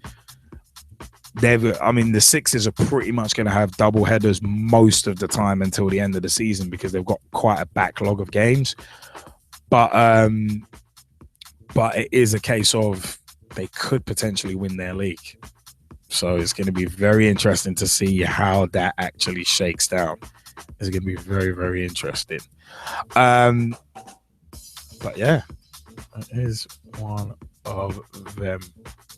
It's going to be an interesting little run-in. Once again, though, Sunday, 8th of May, once again, we should all be getting together as a club to take part in the annual Run Hackney Half Marathon. It's been a great event in 2014 and 2015, and there's been a way for the club to get together and remember a teammate, Rob Evans, who sadly lost his life in 2013 during the Nice Triathlon. We've also lost a few players associated with BB Eagles over the last year as well, including Anthony Perilianoje, who was very close to Dan Bracken, who was involved with the Sixes. As a newly merged club, hoping to get more runners along and raise money for a couple of charities to be confirmed in the Run Hackney Half Marathon. So runhackney.com/half-marathon is where you need to go to book your space for that. And our end of season do is coming up on Saturday, May 21st, which is FA Cup final day. So maybe a bit of a clash there. It's one of them was PT Pitch Talk at the FA Cup final this year, and also the Ibis Eagles end of season 2. It's going to be very interesting to see what goes down there. But yeah, it's one of them ones. It's going to be interesting. But yeah, Run Hackney is Sunday, 8th of May, 2016, and the end of season 2 is on May 21st. So good stuff right there. By the way, big shout out to Jazzy Fizzle, who's just joined us as well. I mean, Russ Vernon, you wanted to jump in on the grassroots segment before we delve deep into a couple of more grassroots points. Yes, Liam, I just want to say congratulations to Leeds ladies under 16s who got through to the County Cup final yesterday, beating Big House Junior girls 4-0 with Tippy Harrison getting an hat-trick in that one yesterday. And I just want to give a big shout out to a mate of mine, Mike and Tom's, Jordan Stringer, who's manager of the 7-side Ivy Toast Football Club, which Mike and Tom took part in training yesterday at Tanner Kings. They're gearing up for their final game of the season against Redbirds tomorrow. This is of season 1, and me and Mike are part of the media side with that. Mike is the media man and I'm the reporter, and Southend manager Phil Brown is a co-coordinator of that club. They have got an official website which I set up for them, which is ivytoastfootballclub.wordpress.com, where on there we'll post the club statements done by Jordan and results, and there's results and fixtures page on there, the squad and staff page, players and staff players on there as well. And Mike and Tom was at the training session, as I mentioned yesterday, Liam, and when I was speaking to him earlier, they were both very tired from that training session. So I just want to say to Jordan, good luck for the final game of the season tomorrow, and me and Mike will be doing a pre-match interview ahead of the game tomorrow against Red Goats after tonight's PT show, which will be posted in their Facebook group, Ivy Toast Football Club, and I'll send you the link across, Liam, so you can have a listen to the interview with myself and Mike and Jordan. No, good stuff. No, that's actually remember our website. It is ivytoastfootballclub.wordpress.com. Good stuff. And hey, it's one of them ones, by the way. Where's the club based? Let us know there again. It's at Anakins, which is down near where Jordan lives, and training sessions have been every Sunday. And there was a training session yesterday which Mike attended to, and what Tom attended to yesterday, and it was from 12:45 right through till 4 o'clock yesterday. Good stuff. Is one of them was Cranham up against the rugby club. Good stuff. Very, very good stuff. Keep us posted on how things go with the Ivory Toast Football Club. It is one of them. Tom Wood, you wanted to mention Porter Soccerbility. What's their info, man? I don't know. I can't remember their info, but you've probably got it saved somewhere. Well, let us know what's going on. What's going on with Porter Soccerbility at the moment? Well, everything's been good at the moment. Everyone's playing well. We're getting players improving week in, week out, which is quite a good thing, because we've had some players come and go, but at the end of it, we've basically built up a good team, and hopefully we can go on and push our ways up the table and probably get us in and get us a trophy again.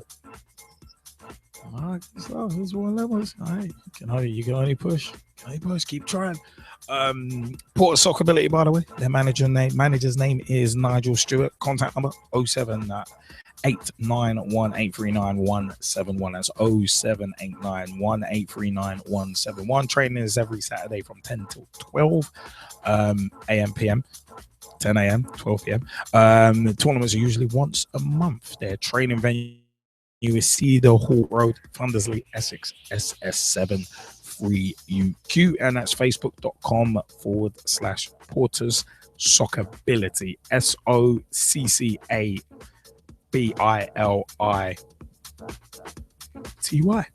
Soccerability is one of them ones. So big shout outs, obviously. Tom Wood is one of their players as well. So we got a lot of the PT family involved with the grassroots side of the game, and the grassroots side of the game is and they're also Porters_soccer SOCCA on Twitter as well. Nicely done, but it is one of them ones where the grassroots area and grassroots side of the game is actually where we're going to stay because there have been a couple of developments over the past few weeks. But yeah, Dietmar Hammann has actually come out and said something very interesting.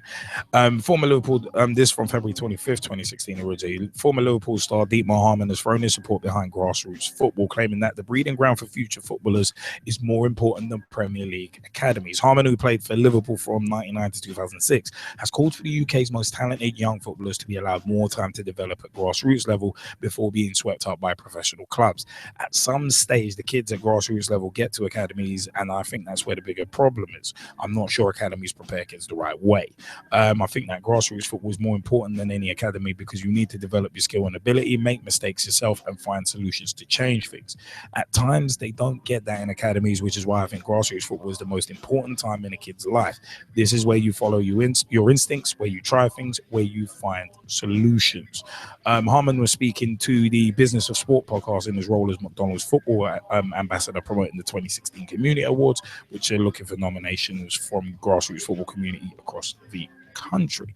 The former German international who played junior football for the Wacker München before joining Bayern Munich as a 16-year-old is concerned that British youngsters today are taken on by professional clubs too young, often with harmful consequences for the many players who don't make the cut. At times, there are kids who are taken into academies at 10 years old, said Harmon. They get released when they are 12 or 13 and their dream is wrecked, when they may have been better off staying where they were, keep playing grassroots football and enjoying the game until they are 15 and 16, which I did. I think there's a lot of work to be done, but let's not forget how important grassroots football is. All of the guys who play in the Premier League today and those who walk out of Wembley playing for England, they will have started at grassroots level at some stage. This is why we've got to support this cause. I think grassroots football is more important than any academy in the world. This is the most important time for a kid, and I think the longer they play grassroots football, the better they'll develop. Staying with that kind of thing, actually, FA WSL launches Sister Club program from the Tuesday, 8th of March 2016. The FA has launched a new Sister Club program ahead of the new FA Women's Super League FA WSL season. More than £100,000 has been invested by the FA into the program, which aims to drive girls' participation at grassroots level and attendances at FA WSL matches. Following successful bids, 11 clubs will take part this season. Arsenal, Birmingham City, Bristol City, Doncaster Rovers Bells, Everton, Notts County, Oxford United, Reading, Sheffield FC, Sunderland, and Yeovil. The sister club program will see girls clubs around the country become affiliated with their local FA WSL club. As part of the program, sister clubs will gain access to hundreds of match tickets, player appearances, coaching sessions, camps, and mascot places. There are 2 levels of affiliation: gold and silver.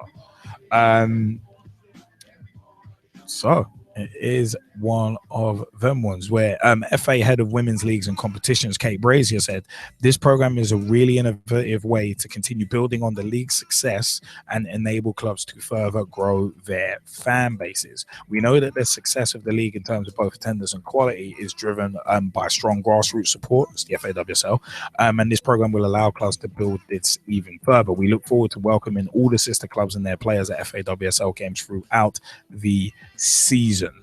season. Yeah, it's one of them with grassroots clubs who are interested in becoming a sister club can find out more information by contacting the sister club program officers. So if you go to fawsl.com, then you can find out the information from there. You know what? Yeah, I think that I think that's one of them ones where I would Jesse Fizzle, welcome to the show, by the way, and good evening. I would like to ask you the question before we throw it out to the Skypers. Number one, how important is grassroots football to football in general? And the FA WSL sister club program, how important can that be to the future of the FA WSL? Well, I'm going to be contrary and take them in reverse order. Mary, all right, Mary. I think that, the sister club program is absolutely huge. What we're talking about is securing the future of the WSL in the long run. We're not just talking about WSL League 2, but League 1 as well, and everything else. That's really putting in the foundation of supporting the league for many, many years to come. And that's what's required here. If you're going to find future stars in women's football, especially for the national team as well, and not just the England national team, but national teams around the world, because it is a global game. This is what needs to happen. So I think it's a fantastic move. And of course, all of the community incentives there and outreach opportunities just goes to show how forward-thinking the whole movement is.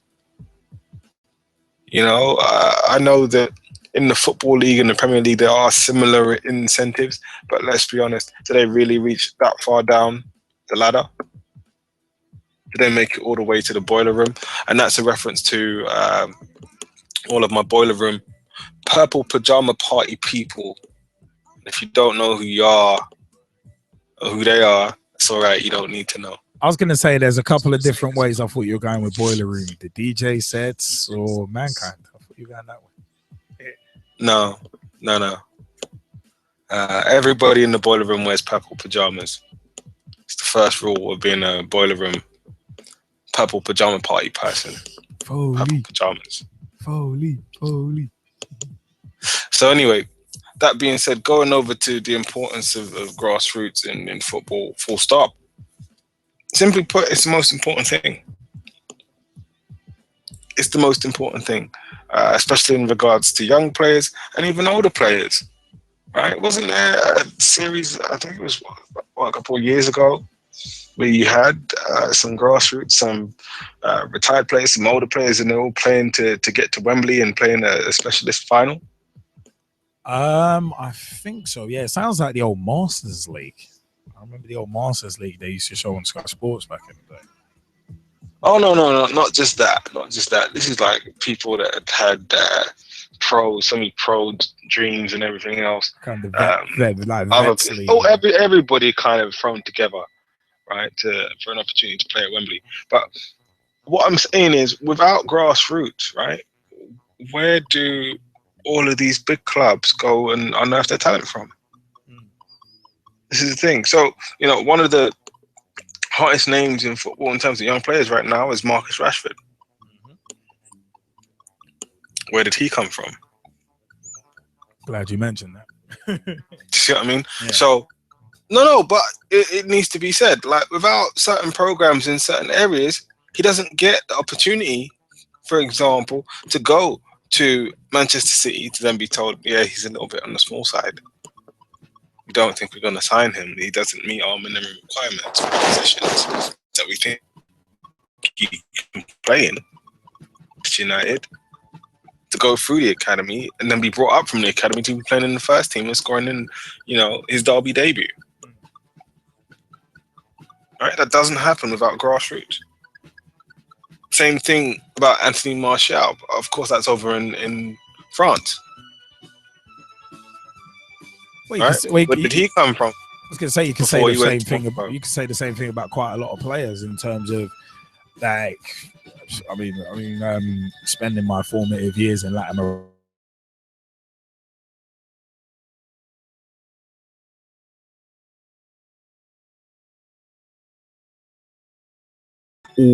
that was always a big club name that I heard back in those days.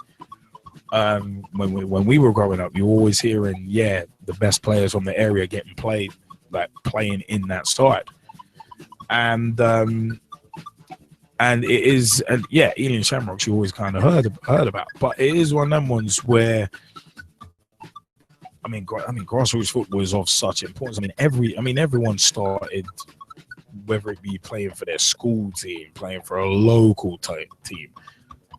Everyone has to start somewhere. Whether you play for a school team, local team, whatever, it's a case of everybody has to start somewhere. So it's one of them ones where it's just of such importance to keep that area of the game alive, and not only keep it alive but help it thrive as well, which is why I think initiatives like the FA WSL sister club program is brilliant.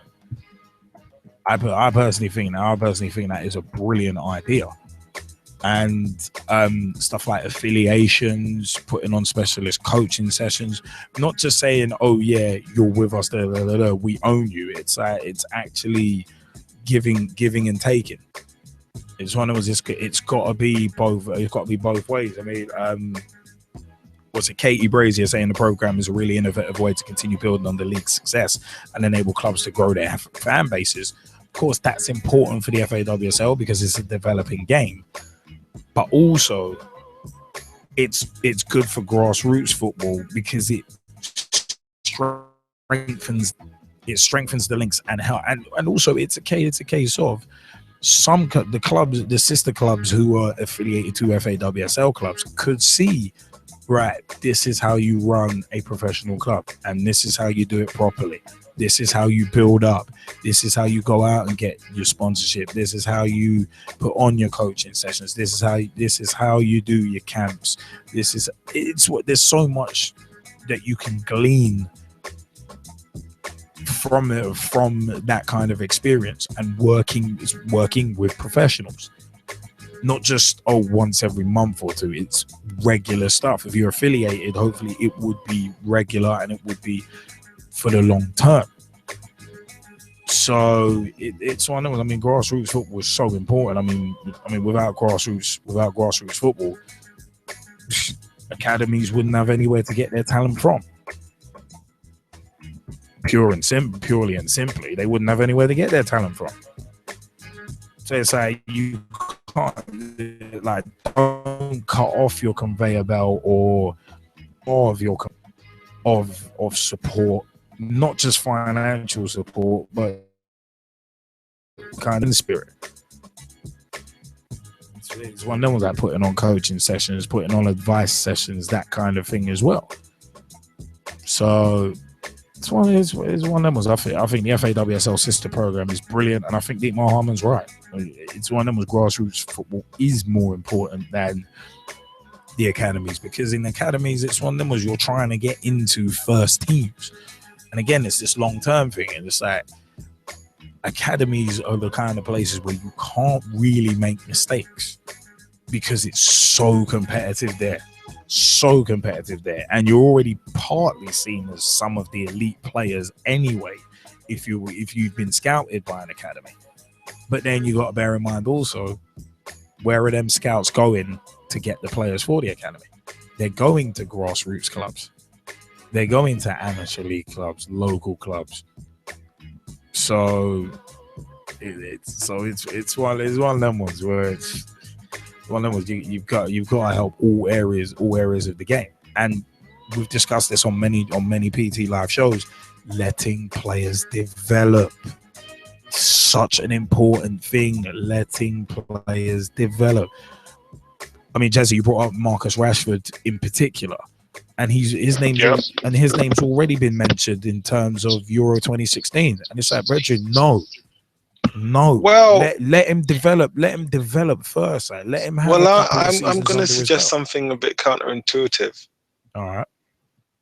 All right. The reason why I actually agree with the calls for Marcus Rashford is just because he's in form, and the likes of a Wayne Rooney is out injured.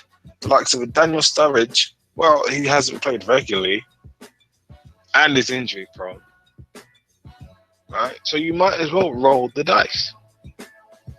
Yeah, with a player in form. Yeah, but now, there are other players though who have played a lot more football this season, and who potentially deserve that place. I mean, I would not want to see another Theo Walcott 2006 World Cup situation where barely played, taken on the plane in place of someone who deserves it.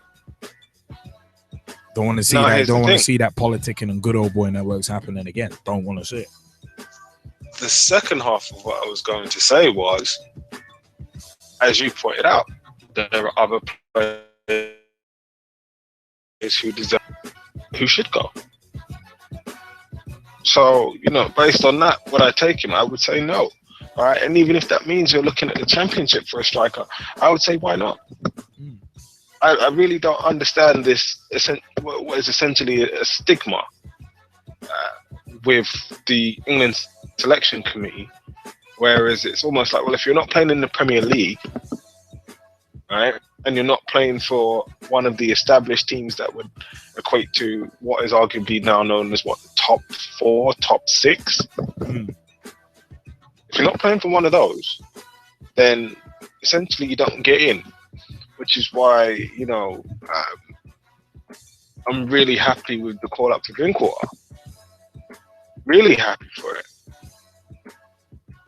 I think he deserves it. He's been absolutely fantastic. Give him a chance. And I don't mean, 1 or 2 games and then as soon as somebody gets fit, he's kicked out. No, I mean, give him an extended run. All right? Same thing with Jamie Vardy, actually playing up top. Give him an extended run.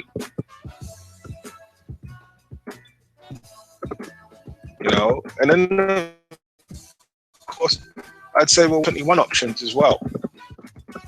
As they're not players in the under 21s, that could be called up to fill some of the spaces. It's just an idea. I'm just one of them ones where it's like I don't think players. I don't think players should be fast tracked, and that's the danger. As I said to you, I don't think he should actually, based on that, right? Like, yes, he's come in, he's been absolutely sensational, rejuvenated the spirit around the club and everything else. It's essentially been the story of the second half of the season, right? But in terms of him also deciding to go to England, go to the England squad straight away and everything else, I would say no. And this is also part of the problem, as I said, with the national team, in the sense of there hasn't been a depth in the pool of players that they're looking at. They're always looking at a very, very small select group, whereas I think it should be broadened, not just, as I say, to those top 6 teams in the Premier League, but across the Premier League and even down into the Championship and League One. Just because, all right, what you're really looking for is numbers, and you never know what someone will do until you give them a chance. No, of course. Especially when the guys in the front or in the front running aren't necessarily performing. So if those guys aren't performing, your only other choice is to look at your other options. And let's be honest, can we honestly say that the majority of the players in that first 11, or even, in the squad in general over the last few years, have they really performed? No. So it's time to give somebody else a chance. No, of course.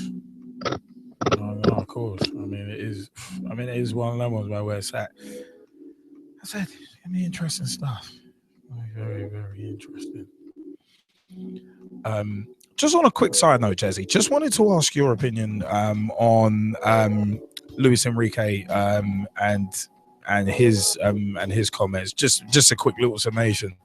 Luis Enrique and his comments saying coaches should only get 6-month contracts, and also, it's a case of your comments on I want your quick view on that, and also a view on Mark Cooper's short-term deal as manager of Notts County becoming permanent if he hits a points total agreed with a club's owner. What's your view on both, and which option is the better option out of the two? It's a bit of a tough one. I can see where Luis Enrique is coming from. I really can, because you see that managers will sign these 3, 4, 5, even 10-year deals, right?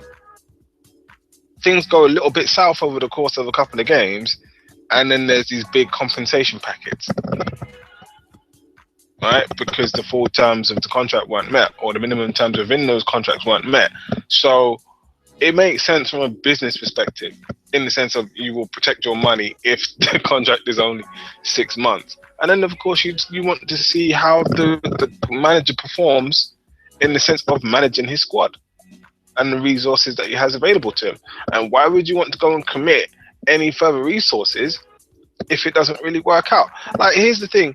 I think how Luis Enrique is talking, he's talking about football management being just like any other job, right? So you apply for a job. Most jobs have a 3 to 6 months probation period. Most jobs, right? If you don't happen to meet your key performance indicators, or KPIs as they're known, you're out the door. And there's no particular apologies there either. It's a matter of, listen, in terms of what we were looking for, you did not meet the minimum requirements, right? We laugh and we joke about how, you know, some of the top clubs like Barcelona and Real Madrid may well go and get rid of a manager too early, right? But that is what the standard is. Unfortunately, either you hit that benchmark or you're out. So I totally understand it. I don't think it will work in all practicality, because of how contracts are negotiated with agents and clubs and all of the money men in the club themselves, right? Because you have talk of other managers signing contract agreements and this, that, and the other, blah, blah, blah, right? So it's going to be interesting to see how it's actually implemented. But at the same time, you know, versus the traditional longer-term contract where it's 1 year, 2 years, 3 years, 5 years, those aren't being honored particularly well either. But so I think that the 6 month, the 12 month, whatever it is a good middle ground. But in theory. Okay, because I was going to say, but doesn't a 6 month contract for a manager just encourage short termism, which is already rife in the game and kind of ruining the game to an extent already? Perhaps, but at the same time, you have to look at the fact that these longer term contracts, as I was saying, that are currently in place aren't being honored anyway. But isn't that one of them ones where that's a problem that is an epidemic within the game, that everybody wants instant success and no one's willing to build towards it, so no one's going to get long-term success because they're not willing to take the time? Perhaps, but then it depends on where everybody's coming from. So, for example, the likes of a Claudio Ranieri, if he does go and win the league, he should have the keys to the city and, you know, the Walker's factories, to be honest. Salt and Vardy. if you're going to ask me. Because no one would have expected the team to do as well as they have. No one. That was not on their list of achievements for the season. Anywhere at all. It was not there. So essentially, they have overachieved grossly, like so much so it's a bit sickening how much they've overachieved. And I don't mean that to be derogatory. I just mean to emphasize the fact that they really have overachieved this season. Definitely. Ridiculously so, especially when we consider what we were talking about in relation to them last season. Right? So it's a huge leap. It's an NFL-esque leap where you go from worst to first. Literally. No, I hear that. Right? So in terms of those kinds of things, yeah, those kinds of managers at a club where, you know, really they're looking for stability, right? I'd expect those managers to get longer term contracts. But at the clubs that have been recently winning things and the manager has changed for one reason or another, please don't expect to have that much time. Because again, what we're talking about really is money. Right? And I use Manchester United as the example. Therein is the problem, to be honest. Well, you know, it is. But I'll use Manchester United as the example. So what we're talking about is potential loss of earnings if the club doesn't make it into the Champions League. Right? They essentially have to. It's one of the minimum requirements. It's one of the caveats of the deal with their kit sponsor, Adidas. Right? They expect them to be in the Champions League. If they don't make it, I think they lose something like 50 odd million.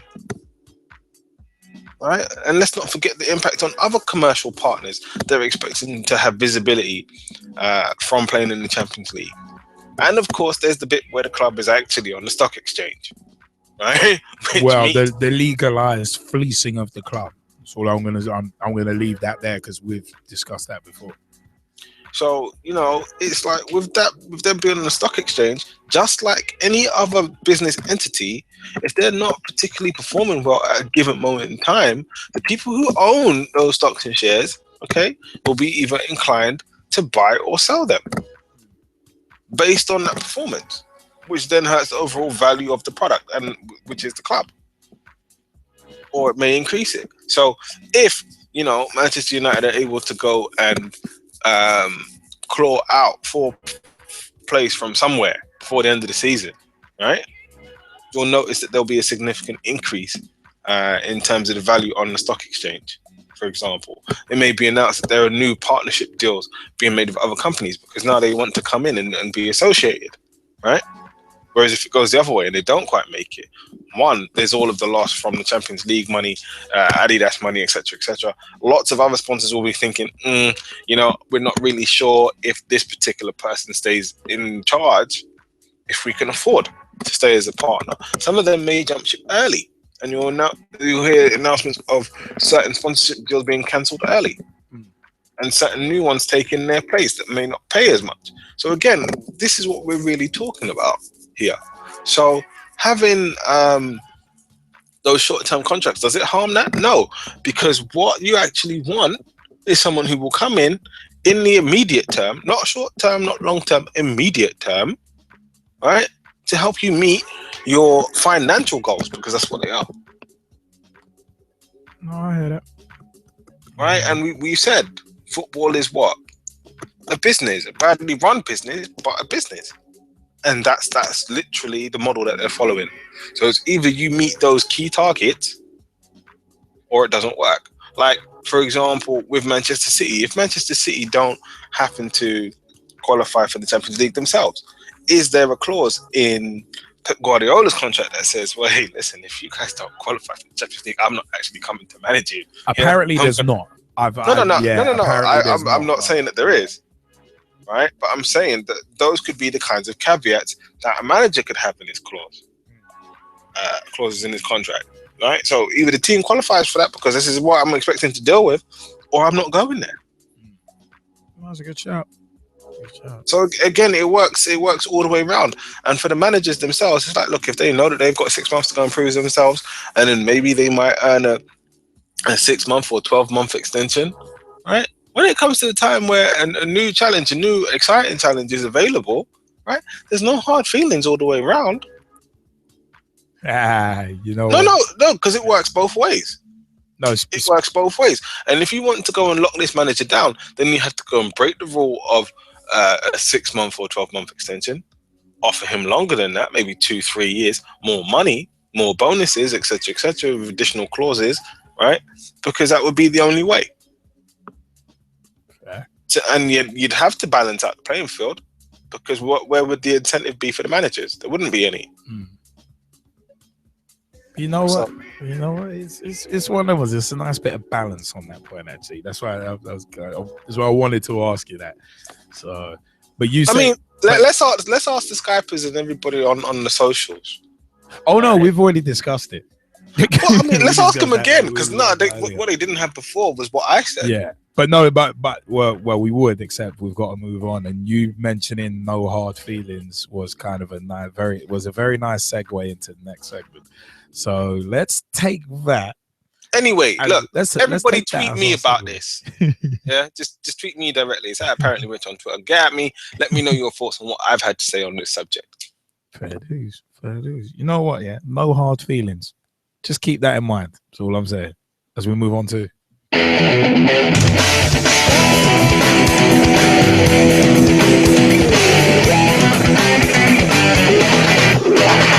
What's up with that?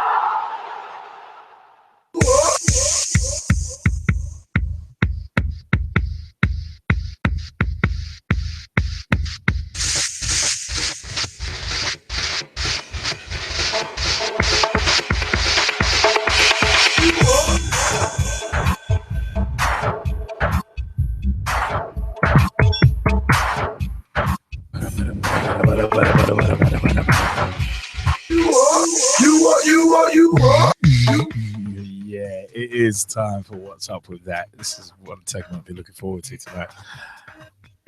We've got a preface. The next couple of stories, we've actually got a preface with this. From Tuesday, 10th of November, 2015. So we're going to go back to come forward. Pornhub have revealed their most searched for footballers, and 2 Arsenal stars have made the top 10. While the Gunners are renowned for playing sexy football, Alexis Sanchez, who comes in at 6, and Mesut Ozil, who features at 9, were probably not expecting this kind of attention from adoring fans. Stick with us. Stick with us. There's more. Sadly, for those searching Sanchez and Ozil, there are no signs the duo will be entering the porn industry anytime soon, as both seem fairly secure in their footballing careers for the time being. Chelsea's Diego Costa and Eden Hazard, as well as Man United's Wayne Rooney, rather surprisingly, also make the cut. Real Madrid heartthrob Cristiano Ronaldo predictably tops the list. So the list in full of Pornhub's most searched footballers. Number 1, Cristiano Ronaldo. Then David Beckham. Lionel Messi at 3. Neymar 4. Lewandowski 5. Sanchez 6. Rooney 7. Hazard 8. Ozil 9. Götze at number 10. Bale, because he's just ditching people, at 11. Zlatan Ibrahimovic at 12. Karim Benzema at 13. Diego Costa at 14. And James Rodriguez at 15. Now, as said, this was kind of said just to kind of preface the next part. Former Liverpool keeper forced to deny he is now a porn star nicknamed The Stopper. This is from March 16, 2016. A former Liverpool goalkeeper has had to put to bed rumors that he retired from the sport to become a hardcore porn star called The Stopper. Pekai Arfexad earned cult hero status after winning 6 trophies for Liverpool despite playing just 2 competitive matches. He also played for Leicester City for 3 years, winning the League Cup in 2000 and earning a move to Anfield. He was basically bought to save penalties. But more recently, he's been plagued by stories that after his time as a footballer, he returned to his home country of Guadeloupe to pursue a career as an actor. When he failed to break into TV and film, it was claimed that Arfexad, who's now 42, entered the world of hardcore porn under the stage name The Stopper. The story continues to spread among football fans and regularly appears on Twitter, and Arfexad has finally spoken out about the claim. Speaking to the Leicester Mercury, he said, This is a bad rumor. It's been going around a long time. One English guy wrote on the internet years and years ago that I was doing this, and now people say to me, hey, are you making porn films? I haven't made any porn films, okay? I don't do that. I work for a sports insurance company. That's what I do. Put it in your paper. I don't do porn films, just insurance, okay?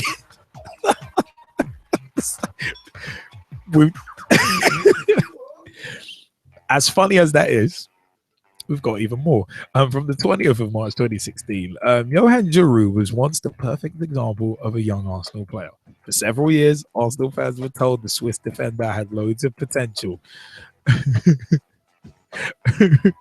He was going to be brilliant. He was definitely going to develop into a world-class centre-back. Johan Giroud ended up, the G-Man's nickname for him was The Tree.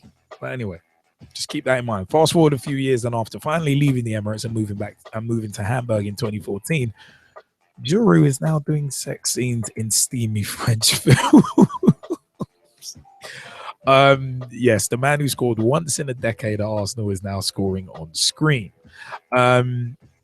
there is he appears in a French flick called NOLA Circus, and it's all it was. Eagle-eyed fans may actually spot that the 29-year-old's kind of nod to his former employers is that in the scene that he's in, the woman is actually wearing an Arsenal shirt. So there's more to this. It seems that Giroud is also an executive producer of the movie, along with Louis Saha and Bakary Sagna. I shot the scene with my wife Emily, he says. It was a chance to break into films. I've now seen the entire film. It gave me a real laugh. Although why he needed to put on an afro wig and star in an erotic dream sequence, he can't be entirely sure. Jazzy Fizzle, your view on this? On these stories? Well, I kind of feel sorry for Peggy FX, I really do, because like that's not gonna go away anytime soon. Oh, of course. Really, no, because it just takes one meme. Do not tempt me. Like literally, all it takes is one meme, and that's it. That's literally the age that we're living in, you know. And it doesn't even have to be anything particularly relevant, right? It could be that one super eagle-eyed fan goes and gets a still, right? Puts a picture of him from, you know, when he was on telly the last time speaking about football, because is this you, you know?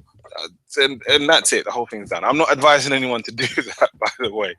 I'm really not. Please accept that he works in insurance now, and just leave him be in his current profession. You know, go in and hound him about this. It's not particularly useful. Yeah, like yes, he's a Liverpool legend, Leicester City legend, but just leave it at that. In terms of Pornhub revealing their top 10 and top 15 most searched footballers, the list doesn't really surprise me, to be fair. No, it doesn't. You know, it's kind of roundabout what I thought it would be, give or take. Is Olivier Giroud in that list, by the way? No, he's not. That was kind of a surprise, to be honest. Yeah, the Olivier Giroud omission is very much a surprise, as I happen to know a couple of Arsenal fans in Wales, specifically, that particularly enjoy certain Arsenal calendars featuring Olivier Giroud. I'm not even going to ask. So yeah, I'm just going to leave that one there. In terms of Johan Giroud and his acting debut, I mean, no. Here's the thing. Most people that want to go and get into feature film, you know, they start out filming things with their friends.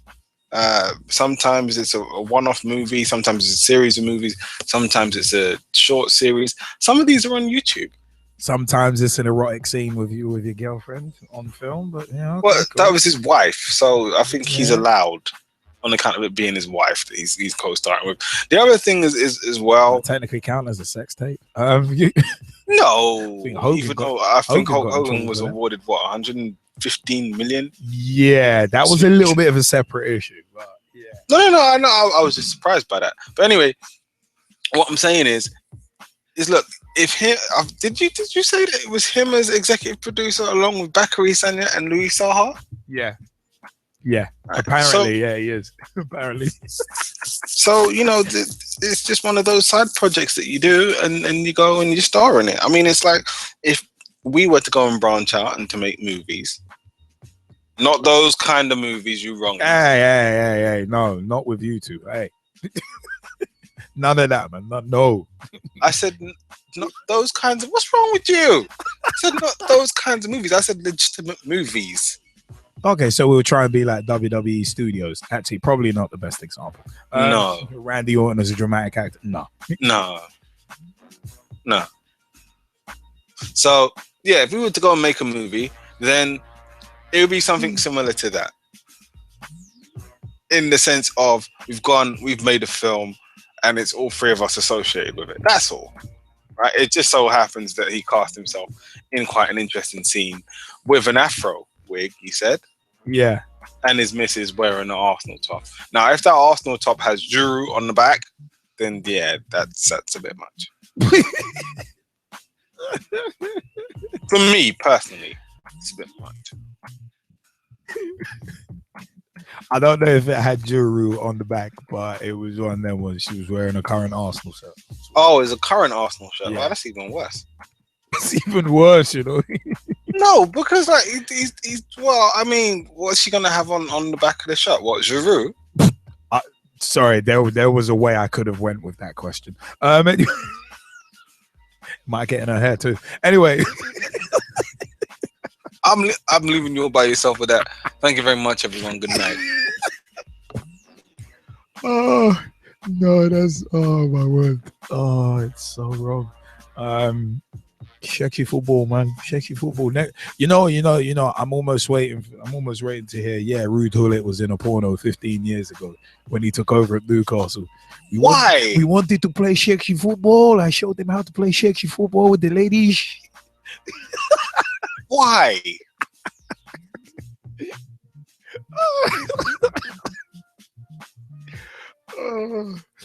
Why? Because JBK wanted to jump in on this as well.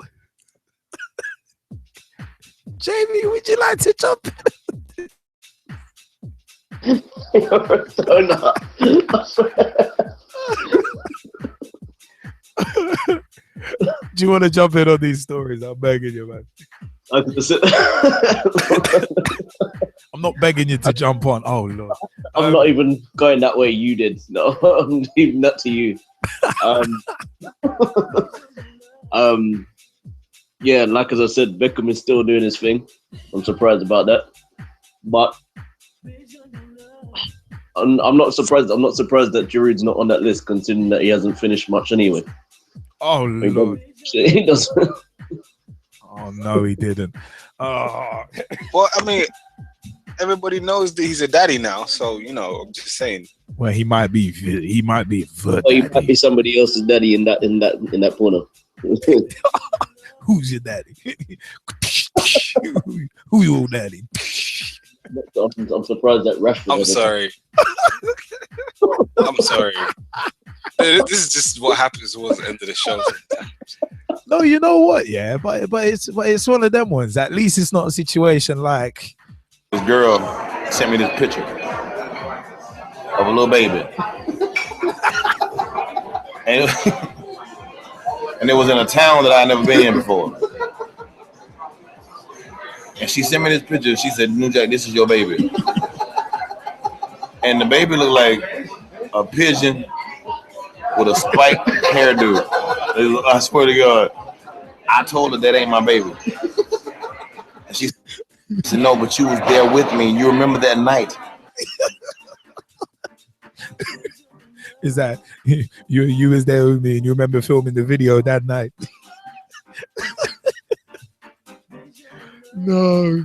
Oh, that's terrible, Nah, you lot are terrible. You lot are a disgrace. You lot who? I'm like, can we just point out who sourced this material, please? I don't know. Pitch Talk sourced the material.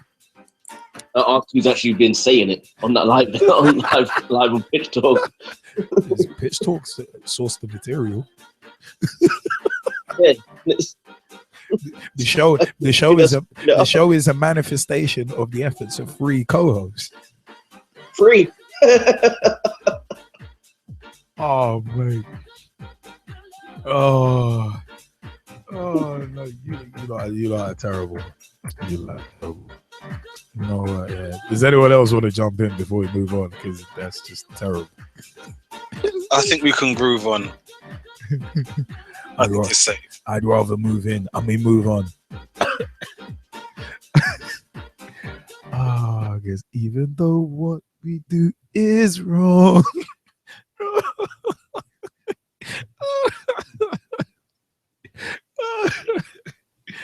Even though what we do is wrong. Oh Lordy. Yeah. Anyway, It is one of them ones where it is time to move on to the last segment of the show. Which is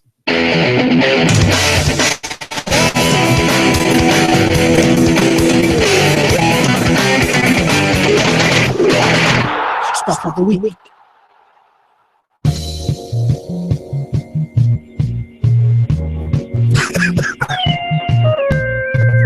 I can't even do the singing. Still lovely. I can't do it.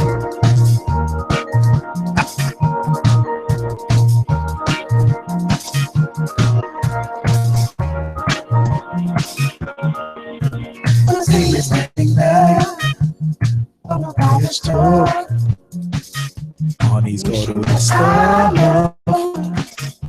Let's just hope it's right love. Say it's nothing back. I will tap it down. You wishing the sky bless, but not in that way.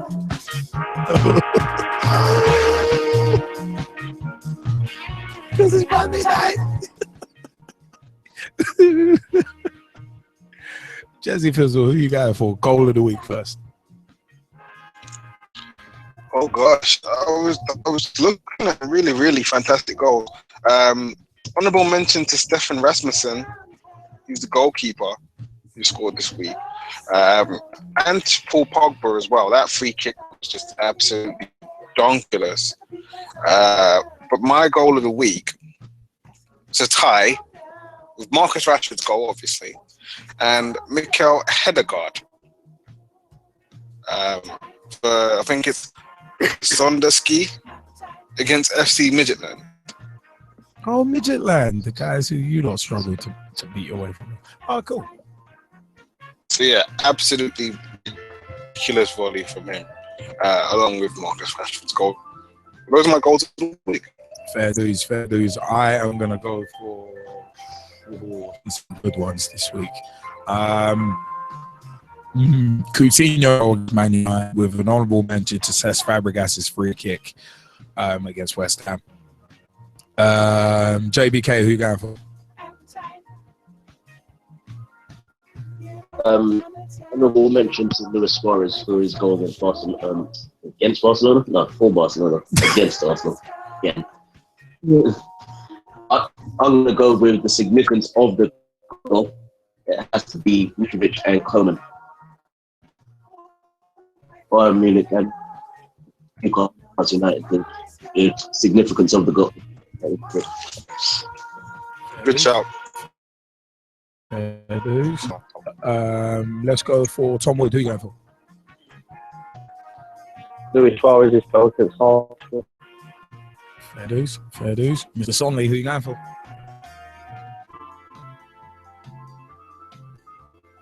Brian, who are you going for? I think he's AFK. Yeah. Okay. Russ Vernon, who are you going for? For me, Liam,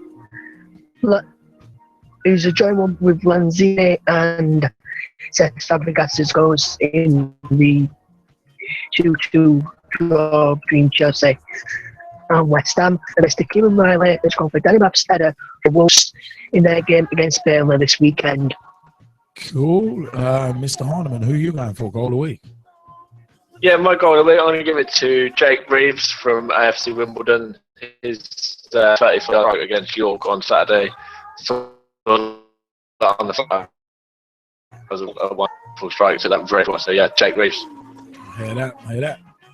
Let's go team of the week.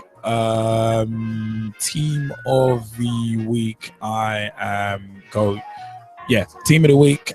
I'm going for the Ibis Eagles reserves for confirming promotion this week. So, yeah, the Ibis Eagles reserves, a.k.a. the Twos, definitely my team of the week this week. Jesse Fizzle, who are you going for? Shout out to the Twos, but I think my team of the week has to be Manchester United, just because they showed some bounce back ability. End of the day, it was a crunch game, clutch game, whatever you want to call it. They pulled out the win. Fair dues. Let's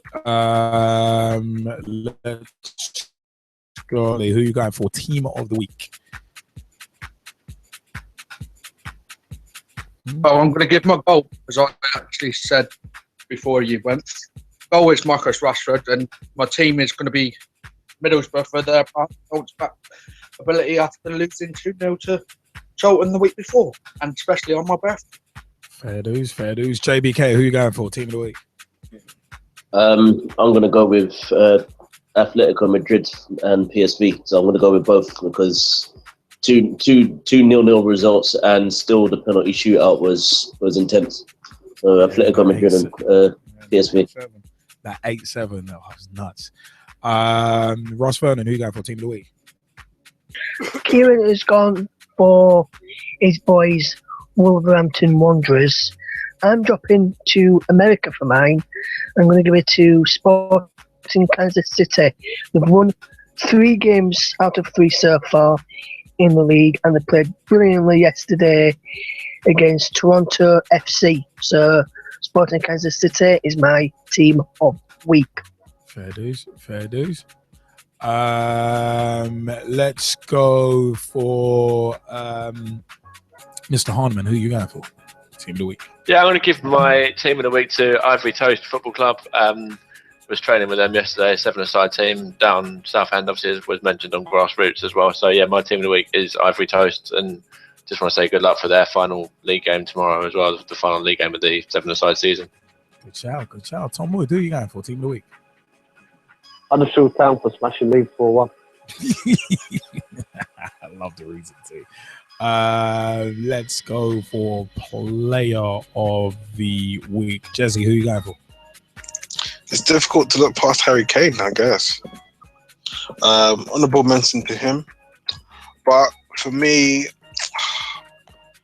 I got to go with Lionel Messi. He's just insane. Even though he smacked a lady in the face with a ball. Anyway, leaving that aside. It wasn't on purpose. No, of course it wasn't. On purpose. I am going to go for Riyad Mahrez. Honourable mention to Felipe Coutinho. That's where I'm going. Tom Wood, who are you going for player of the week? I've got one in a minute. Cool. Ryan Sonley, who are you going for player of the week? My player of the week, there's an honourable mention to David Nugent for scoring the winner in the 90+1 minute. But my player of the week is Marcus Rashford for actually scoring in a derby which meant something. Fair dues. Russ, who are you going for player of the week? For Kieran, for his player of the week, he's giving it to Wolves' goal scorer Danny Barr. Well, for me, I'm going to give it to Dominic Dwyer of Sporting Kansas City. He's played well so far this season in the games I've seen, and he set up a goal yesterday for them in their 1-0 win, which was a fantastic goal by Brad Davis. So Dominic Dwyer and Brad Davis joint players of the week for me, Liam. Fair dues. JBK, who are you going for? Everybody's been raving about Alex Iwobi, but I'm actually going to go with everybody's unsung hero, Mohamed El Nene. Get from coming halfway through, and actually showing Arsenal how to defend as well as attack in the box as a box-to-box midfielder. So great goal against Barcelona and great performance on Saturday with against Everton. Fair dues. Tom Wood, who are you going for your player of the week? Leon Pest. All right. Mr. Harniman, who are you going for player of the week? Yeah, I'm going to give mine to IYB actually for his performance in recent weeks, the Barcelona game and the weekend game against Everton as well, and just getting his first goal for the club. So yeah, it's got to be Alex IYB for me. Fair. That is definitely fair. Let's go for flop of the week. Flop of the week is kind of a tough one actually. Jesse Fizzle, who are you going for? Well, in terms of their own Champions League aspirations, it's got to be Manchester City. I mean, they needed to win. In terms of personal and individual performances, I have to look at Martin Di Michaelis, right? And I have to ask the question: why is he playing at centre back? Why is he even in the starting 11? No, I'm legit. No. Come on, I'm legitimately asking the question. Oh no, I'm not arguing with you on it. He does seem to be an Achilles heel, right? And it seems to be that there's just problems with player fitness for Manchester City when it comes to their centre backs. Fair. You know what? Yeah. Right? Because didn't Vincent Kompany also break down this week? Yeah, midweek. So he's out, and then of course now Joe Hart's out. I think Sergio Aguero's also injured. So it's like when you look at the timing, it's just awful. You know what? It's awful. In terms so many important and key players out all at the same time. In terms of flop of the week, I am gonna give an honourable mention to Di Michaelis and Martin Skirtle, but Di Michaelis and Martin Skirtle, but I'm very, very tempted. Di Michaelis and Martin Skirtle get honourable mention, but I'm going to go Aston Villa. But I'm so tempted to give it to Peggy FX because I would have, if it was me getting that named as, he's a porn star called The Stopper and you're a former goalkeeper, I would have just ran with that. I would have let that run just for crap and giggles. I would have ran with that because it would have been funny. It's that I would have ran with that rather than come out and refute it. I would have every time I say, yeah, you're damn right, I'm the stopper, and I'll just winking all the time. I would have ran with it because I would have thought it was funny. Set up a Twitter account under the alias the stopper. I would have ran with it. I would have thought it was funny. But yeah, Aston Villa get my main one, and Arfexad gets the gag one. So one of them was Tom Wood. Who you going for flop of the week? Tom Wood, Leeds United mortgage. Ryan Sonley, who you going for? The only one that I can go for is Derek Adams for getting his tactics wrong and having 2 consecutive losses. JBK, who you going for flop of the week? Gonna go with 2 teams in the Champions League, which they've Manchester City, but I can't. So honourable mention to them. I'm gonna go with Juventus for having a 2-0 lead and squandering it at Bayern Munich, number 1, and number 2, Arsenal for basically dropping out of the Champions League and FA Cup for possibly the 10th year in a run. Well, not 10th year, but somewhere along the lines. Yeah, same stage, yeah. I'm fine. I'm winning a weekend after they're pretty much nothing to play for. Fair. So, fair. Let's go for Russ Vernon, flop of the week. Kieran, I hear you, mate. It's going to my boys' Leeds. Yeah. But for me, Liam, I'm going to give it an honourable mention to Seattle Sounders, bottom of the Western Conference in the MLS after 3 defeats of the season so far after 3 games.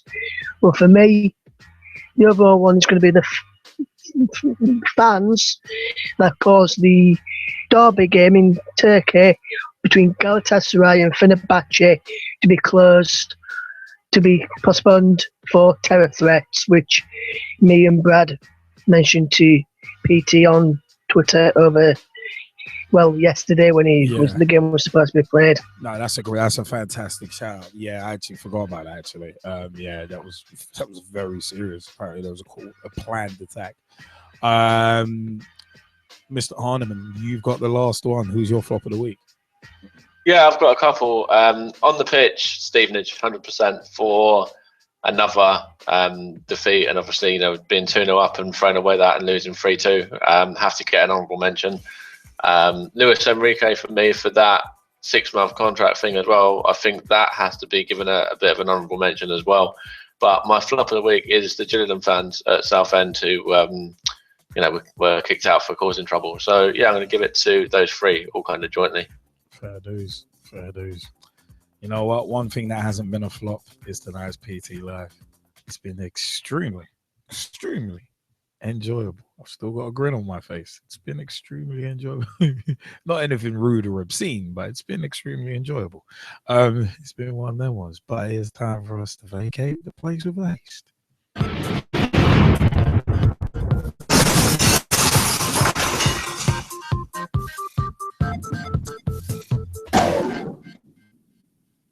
Hi, I'm John Sitton, and I'm here with Gavin, Liam, and Gerald on Pitch Talk. The football talk show that pulls no punches and holds back nothing on opinions. Hello, I'm Russ. My name is Christian 42. I'm grassroots coach Manisha Taylor. Hi, I'm Matt, director of the 4-year plan, and you're listening to Pitch Talk, the only place to get your Monday night footballing fix. Make sure you join the revolution. The pitch is where we eat. The pitch is where we speak. And the pitch is where we talk. I'm Andy Copeland from the Glemnet Southern Amateur League. Real quick, I'm CEO 14. I'm Rob Lusher, former chairman of Ibis AFC. I'm Samir Swanee, co-founder and co-director of Motivate Sports and Fitness. And you're listening to Pitch Talk.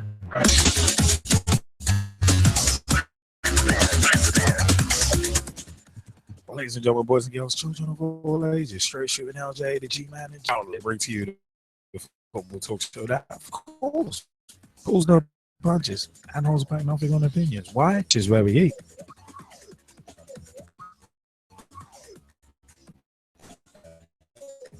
The pitch is where.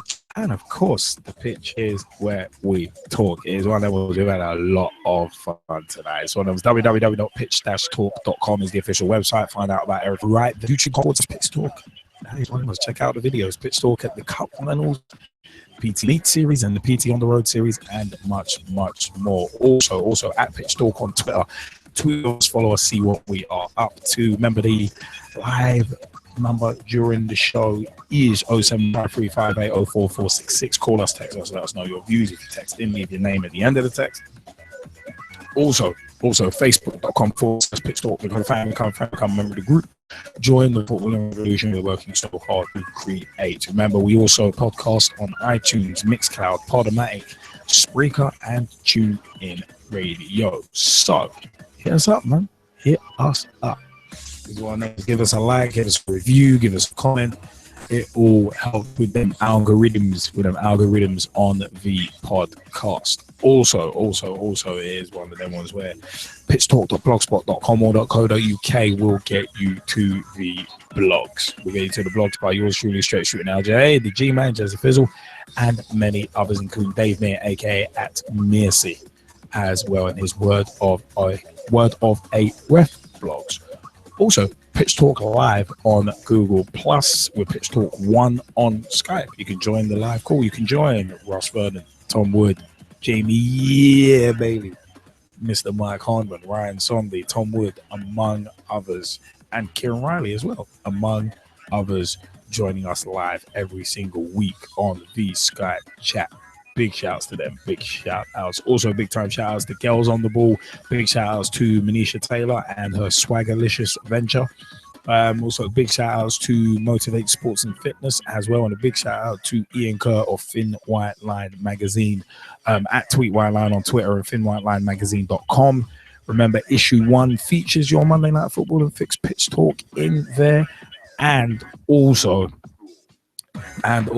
it is one of them ones. Issue 1 for the month of March. Issue 1, all of the proceeds of the digital edition of issue 1 of Thin White Line Magazine will go to a very, very worthwhile cause. So it is definitely worth spending that £2.50 and buying it. £2.50 and buying it. It's a very good publication, and also goes to a very good cause too.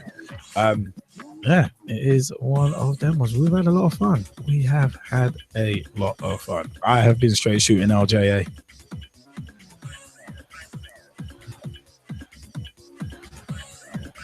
And somewhere Jesse Fizzle's around. But everyone that was, my big shout outs to Jordan Stringer, head coach of Ivory Toast Football Club. Also big shout outs to Ibis Eagles as well. One of them was Ibis Eagles AFC.co.uk, at Ibis Eagles AFC on Twitter, and Facebook.com/Ibis Eagles AFC. I've been straight shooting LJA, and on behalf of myself, the G-Man, and Jazzy Fizzle. Hey, I can say that for myself. Oh, cool. I was wondering where you were. I've been straight shooting LJA. And as always, even though it was briefly this week, I've been Jazzy Fizzle.